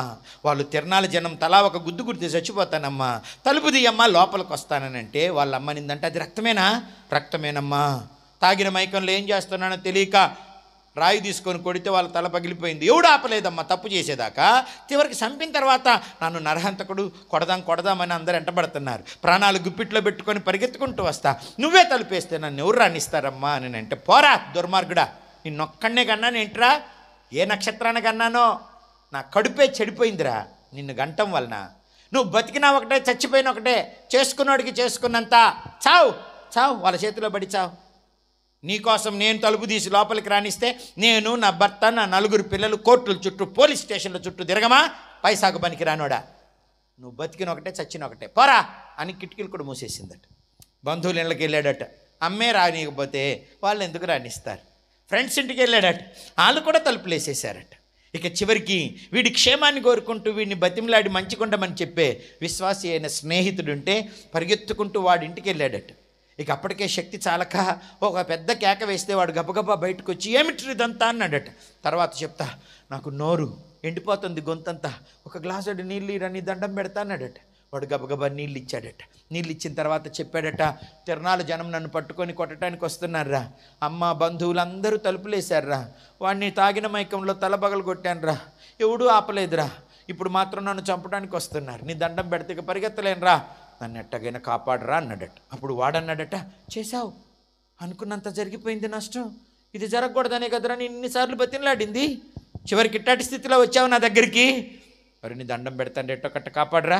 కాపాడటానికి నాకు మాత్రం ఒక ఇల్లు ఉంది, అన్ని ఇల్లు ఎతుకులాడుకుంటూ వచ్చిన వాళ్ళు నా ఇల్లు ఎతుకులాడి మాత్రం లోపలికి వచ్చి నిన్ను పట్టుకోరా? నిజమేరా, ఏదో ఒకటి చేయరా. అప్పుడు వాడన్నాడట, నేను ఈసారి నిన్ను కాపాడుతా, కానీ ఇంకెప్పుడు ఇట్లాంటి పనులు చేయనని నాకు వాగ్దానం చేయరా. ఒరే, ఇదివరకు ఎన్నోసార్లు చేశాను కానీ మరలా తిరిగి చేశాను రా, కానీ ఇప్పుడు చెబుతున్నా, నా కంఠంలో ప్రాణం ఉండగా ఈ మాట తప్పనరా, నా వల్ల అవ్వట్లేదురా, ఎట్టో కట్ట నన్ను కాపాడరా అని చేతిలో చేయేశాడట. అన్నాడో లేదో వెంటనే వాడి రక్త బట్టలు వీడేసుకొని వీడి మంచి బట్టలు వాడికిచ్చి వాడిని తలుపు చాటున పెట్టి వాడే వీడైనట్టుగా అలసిపోయినట్టుగా వచ్చి మెట్ల మీద కూర్చొని 2 కాళ్ళ మధ్యలో తలబెట్టుకొని చెయ్యి అడ్డం పెట్టుకున్నాడట. ఆ వీధి ఈ వీధి, ఆ ఇళ్ళు ఈ ఇళ్ళు వెతుకుతూ వచ్చిన తిరణాల జనం ఈ చివరింటికి వచ్చి ఈ ఇంటి దగ్గర వీడు కూర్చోవటం చూసి, అడుగోరా ఎక్కడికి పోతాడరా అని చెప్పి రావటమే ఒకడు జుట్టు పట్టుకొని పైకెత్తాడట. ముఖమేడుదో కూడా చూడకుండా గుద్దిపడేసేసారట. వచ్చిన వాళ్ళంతా ఒళ్ళంతా నలగొట్టారు, బట్టలు చించారు, జుట్టు పీకారు. వాడు సగమైపోయాడంటే ఇంతమంది కొట్టేసరికి ఈడ్చుకుంటూ పోలీస్ స్టేషన్కి తీసుకెళ్లారట. అప్పటికే వాడు నడవలేకపోతున్నాడు. అప్పుడు పోలీసు వాళ్ళు అన్నారంటే, ఏమిట్రా అందరూ కలిసి ఆ రకంగా కొడుతున్నారు వాడిని, ఏం చేశాడు? జరిగిన సంగతి అంతా చెప్పారట. అయితే మాత్రం మీరు చట్టాన్ని చేతుల్లోకి తీసుకుంటారా? కోర్టులు ఉన్నాయి, తీసుకెళ్ళి అక్కడ నిలబెడదాం, ఆపండి కొట్టడం అన్నారట. అక్కడి నుంచి వాడిని కోర్టుకు తీసుకెళ్ళి కోర్టులో నిలవబెడితే నిలబడలేక బోన్లు పట్టుకొని ఉన్నాడట. ఏం చేశాడని జడ్జి గారు అడిగితే వచ్చిన జనమంతా జరిగిన దారుణం చెప్పారు. శిక్ష నేరం కనపడుతోంది, వచ్చిన జనాల సాక్షులు కనపడుతున్నారు. అందుకని జడ్జి గారు ఒక మాట అడిగారట, ఏం బాబు ఇది నువ్వే చేసావా అని. ఈ వచ్చిన జనాలందరికీ పోలీసులకు కోపం వచ్చింది. ఆ రకంగా రక్త బట్టలు కనపడుతుంటే, అక్కడ చచ్చిన శవం కనపడుతుంటే, ఇంతమంది చూసిన సాక్షులు చెబుతుంటే నువ్వే చేసావా అని మరలా అడుగుతావు, తొందరగా శిక్ష వేయకుండా అన్నారట. నోర్మీ, శిక్ష వేసే ముందు నేను అడగాలి, వాడు చెప్పాలి. చెప్పురా, నువ్వు చెప్పు, చేసావా? వాడు చేశాను అంటే అబద్ధమైంది, చేయలేదు అని అంటే చేసిన ప్రమాణం కొద్దీ అక్కడున్న స్నేహితుడు బయటకు వచ్చి శిక్ష అనుభవిస్తాడు. వాడిని రక్షిస్తానని చెప్పాడు కదా, తప్పిస్తానని చెప్పాడు కదా, అందుకని నిజము చెప్పలేక అబద్ధం చెప్పలేక ఏడుస్తూ మౌనంగా ఉన్నాడట. ఒరేయ్, నిన్నేరా అడుగుతుంది, చెప్పు, చేసావా? వాడు చుట్టూ కలిగి చూసి మరలా తలంచుకున్నాడట. ఏమ్రా, ఇంత మూర్ఖుడివి నువ్వు, ఇంత మొండోడివి నువ్వు, మూడోసారి అడుగుతున్నా, లేకపోతే శిక్ష వేస్తా, చెప్పు అన్నాడట. మూడోసారి అడిగినా కూడా వాడు మౌనంగా ఉన్నాడట. ఇలాంటి నరరూప రాక్షసుడు సమాజంలో బ్రతకూడదు, తీసుకెళ్ళి ఉరేయండి అని అంటే పోలీసు వాళ్ళు లాక్కెళ్ళిపోయి బోన్ దగ్గర నిలవబెట్టి ఈ ఉరికంబం దగ్గర 5 నిమిషాల సమయం ఇచ్చి చివరి కోరిక ఏదైనా ఉంటే కోరుకో అన్నారట. వాడు చుట్టూ అందరినీ కలిగి చూశాడట. అలా కలిగి చూసి కామ్గా కళ్ళు మూసుకున్నాడట. ఇచ్చిన టైం అయిపోయేసరికి నల్లగొడ్డ ముఖం మీదేసి ఉరితాడు తగిలించి బటన్ నొక్కితే విలవెల్లాడుతూ చచ్చిపోయాడట. తిరణాల జనానికి కడుపు మంట చల్లారింది. ఏదో సాధించామనుకొని అందరూ వారి దారిన వారు వెళ్ళిపోయారు.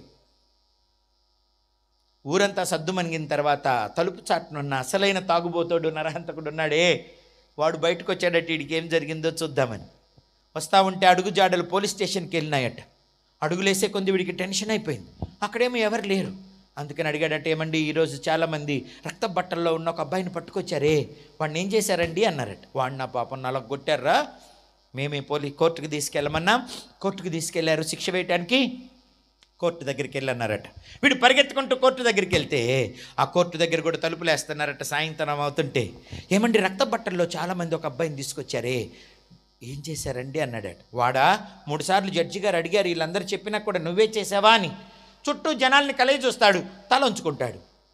అందుకని 3 సార్లకు జవాబు చెప్పకపోతే జడ్జి గారికి కోపం వచ్చి, ఇలాంటి నర్రూప రాక్షసుడు సమాజంలో బతకూడదు, ఇప్పుడే వెళ్ళి ఉరి వేయమన్నాడు. ఈ పాటికి వేసే ఉండొచ్చు, ఉరికమ్మన్ దగ్గరికి వెళ్ళి అన్నాడట. వీడికి ఇంకా గుండెలో దడ పెరిగిపోతోంది. పరిగెత్తుకుంటూ వెళ్ళి ఉరికమ్మన్ దగ్గరికి వెళ్ళేసరికి అప్పటికే వాడు విగత జీవై ఉరికంబానికి వేలాడుతున్నాడట. దిక్కులు పెక్కటిల్లేట అరిచాడట వీడు. అయ్యో, వాడు మంచోడండి, వాడికి ఏ పాపం తెలియదండి. ఏమండి, వాడు నా స్నేహితుడండి అండి, వాడు జడ్జి గారు అడిగినా చెప్పనందుకు వాడు నేరం చేసి కాదండి, నాకు ఇచ్చిన మాట కోసం నన్ను తప్పించాడండి.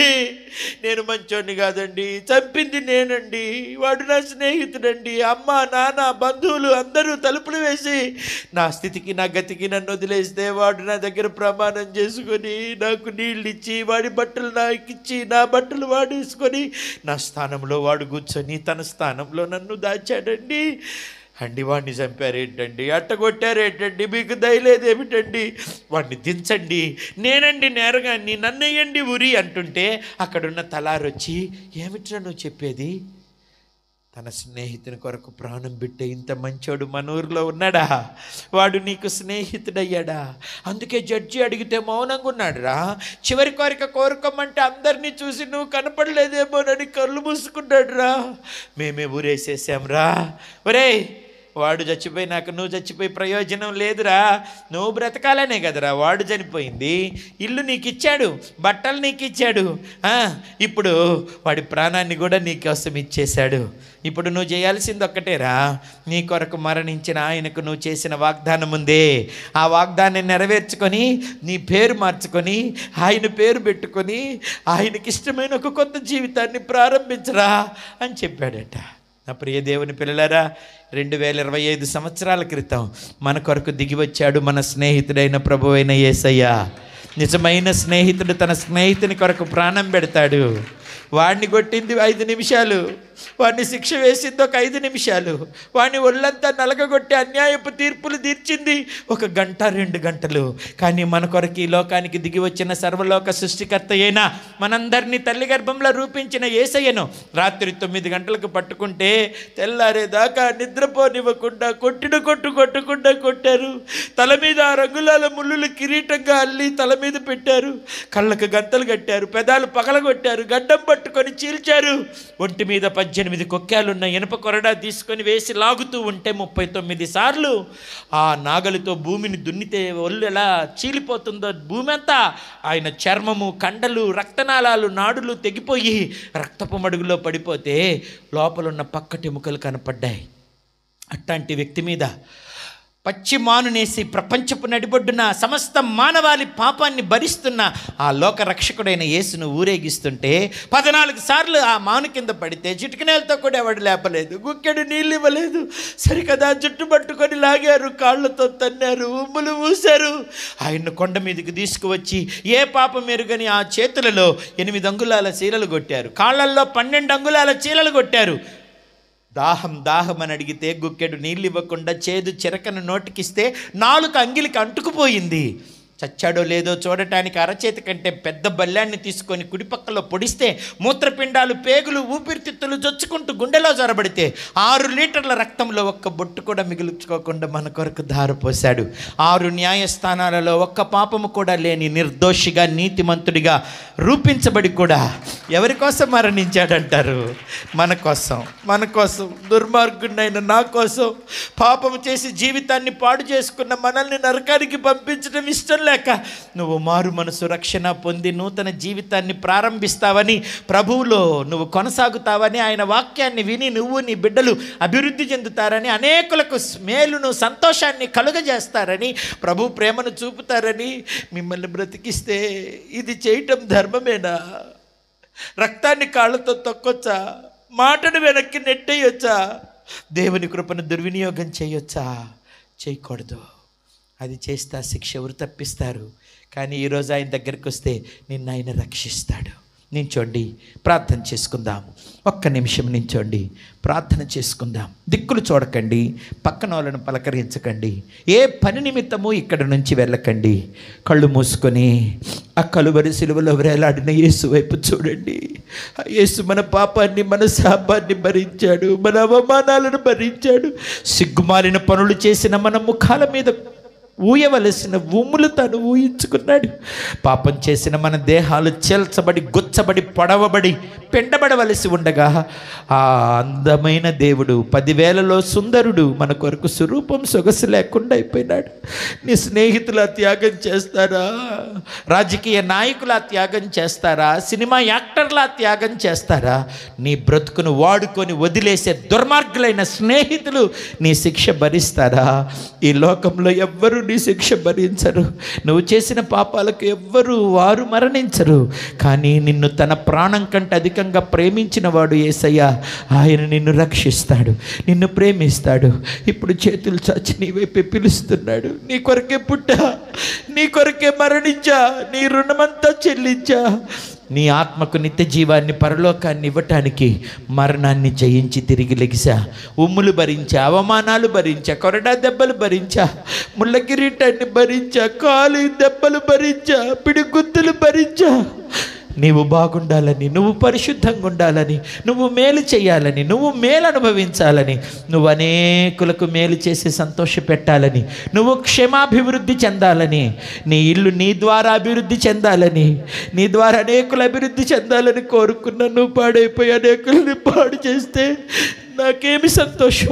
దుష్టుడు తన దుష్టత్వంలో నశించటం వలన నాకు సంతోషం లేదు. కానీ దుష్టుడు తన దుష్టత్వాన్ని విడిచి నీతిమంతుడైతే నాకు సంతోషం. అవును, యేసును సంతోషపెట్టేవారు ఎందరున్నారు? నా ప్రియ దేవుని పిల్లలారా, ప్రభువుకు అన్నీ తెలుసు. ఆయన కన్నులకు మరుగైందేమీ లేదు. రహస్యంగా, బహిరంగంగా, ఎక్కడ ఏ విషయంలో నువ్వు తప్పిపోయి కీడును జరిగిస్తున్నావో, నీకు నీవే నష్టం చేసుకుంటున్నావో, దేవునికి శత్రువువై దేవుని ఉగ్రతకు సిద్ధపడుతున్నావో, ఈ వాక్యం విన్న తర్వాత నువ్వు దేవుని తట్టు తిరిగితే దేవుడు నిన్ను క్షమిస్తాడు. నన్ను క్షమించాడు. నీ జీవితాన్ని కూడా నూతన పరుస్తాడు. నీవు ఊహించని, ఎవరు ఊహించని అద్భుత భవిష్యత్తును నీకు ఇస్తాడు. ఆత్మను రక్షిస్తాడు. ఈ ప్రేమ కావాలా? ఈ క్షమాపణ కావాలా? ఈ రక్షకుడు కావాలా? నీ కొరకు ఆయన చేసిన ప్రాణ త్యాగంతో నీ ప్రాణాన్ని విమోచించుకుంటావా? పరిశుద్ధంగా, నీతిగా బ్రతుకుతావా? అలా బ్రతకటానికి ఇష్టపడితే కళ్ళు మూసుకొని దిక్కులు చూడకుండా ఒక్కసారి నీ కుడి చేయి పైకెత్తుతావా? ఒక్కసారి. పిల్లలు, యవనులు, పెద్దలు, వృద్ధులు, ఇక్కడ ఉన్నవారు, ఈ ఈడుపు గల్లులో నా మాట వింటున్నవారు ఎవరైనా, కులము నిన్ను రక్షించదు, మతము నిన్ను రక్షించదు, నాయకులు నిన్ను రక్షించరు, సినిమా యాక్టర్లు, నీ స్నేహితులు, బంధువులు నిన్ను రక్షించరు. పాపులను రక్షించుటకు యేసు ఈ లోకానికి వచ్చాడు. యేసే రక్షకుడు, యేసే విమోచకుడు, యేసే నిత్య జీవాన్ని ఇచ్చేవాడు, యేసే క్షమించేవాడు, ప్రేమించేవాడు, ముద్దాడేవాడు. యేసే నీ దుస్థితిని తొలగించేవాడు, యేసే నీకు ఉన్నత స్థితిని ఇచ్చేవాడు. మీతో ప్రకటిస్తున్న నన్ను దేవుడు కరుణించాడు, నిన్ను కూడా కరుణిస్తాడు. ఈ మాట నీకు అర్థమైతే నోరు మూసుకొని ఉండొద్దు, మోగవాడిలాగా మోగదానిలాగా నోరు తెరిచి యేసునొక్కసారి పిలు. యేసు, యేసు, యేసు, నీ ప్రేమ కావాలి యేసు, నీ బడిలో స్థానం కావాలి యేసు, నీకు దాసుడునవుతాను యేసయ్యా, నన్ను క్షమించేసయ్యా, నన్ను రక్షించేసయ్యా, నన్ను పవిత్రపరిచేసయ్యా, నన్ను విడిపించేసయ్యా, యేసయ్యా నాకు నువ్వు కావాలయ్యా అన్నవారు మీ స్వరం ఎత్తి ఒక్కసారి ఆయన్ని పిలవండి. ఆ ప్రేమ కలిగిన త్యాగమూర్తిని, మధురమైన యేసుని ఒక్కసారి పిలవండి. ఆయన నిన్ను చూస్తాడు, నీ స్వరం వింటాడు, తన చేతులు చాస్తాడు, నిన్ను క్షమిస్తాడు, రక్షిస్తాడు, నువ్వు పోగొట్టుకున్నవన్నీ తిరిగిస్తాడు, నువ్వు పడిన చోట నుంచి లేపుతాడు, నిన్ను క్షేమాభివృద్ధిలోనికి నడిపిస్తాడు, శరీరాన్ని, ఆత్మను, సంతానాన్ని కలిగిన సమస్తాన్ని వర్ధిల్లజేస్తాడు. లేకపోతే పాపము, సాతానుడు నిన్ను నాశనం చేస్తారు. యేసు కావాలని కోరుకుంటే ఒక్క నిమిషం ఎక్కడున్నా నీ కుడి చేయి అలా పైకొంచు ప్రార్థన చేస్తా. ప్రేమ కలిగిన తండ్రి, పిల్లలు, యవనులు, పెద్దలు, వృద్ధులు, స్త్రీలు, పురుషులు, సమీపమునున్నవారు, దూరమునున్నవారు, నా తండ్రి ఎంతమంది నీ క్షేమాపణ, నీ రక్షణ, నీవిచ్చే క్షేమాభివృద్ధి, సంతోషము, మేలు చేసే స్థితిని ఎందరు కోరుకుంటున్నారో వారందరికీ నీ కృపను అనుగ్రహించి, ఎత్తిన ఆ చేతిని పట్టుకొని నీ రక్తధారల్లో కడిగి నీ హృదయంలో నాయన వారిని చేర్చుకొని వారి హృదయంలో నీవుండి నూతన సృష్టిగా ఈ జీవితాన్ని నీ మహిమ కొరకు బ్రతికే కృప వారు అభివృద్ధి చెందుతూ అనేకుల క్షేమాభివృద్ధికి కారణమై మేలు చేస్తూ సంతోషపరుస్తూ ఈ జీవనయాత్రను ముగించి నీ సన్నిధిలో, నీ సింహాసనంలో యుగ యుగములు కొనసాగే నూతన కృప, నూతన ఆశీర్వాదం, నూతన యెరూషలేములో స్థానం, నూతన భవిష్యత్తు జీవితం ఈ బిడ్డలందరికీ అనుగ్రహించుమని యేసు నామమున వేడుకొనుచు. ఒక్క నిమిషం.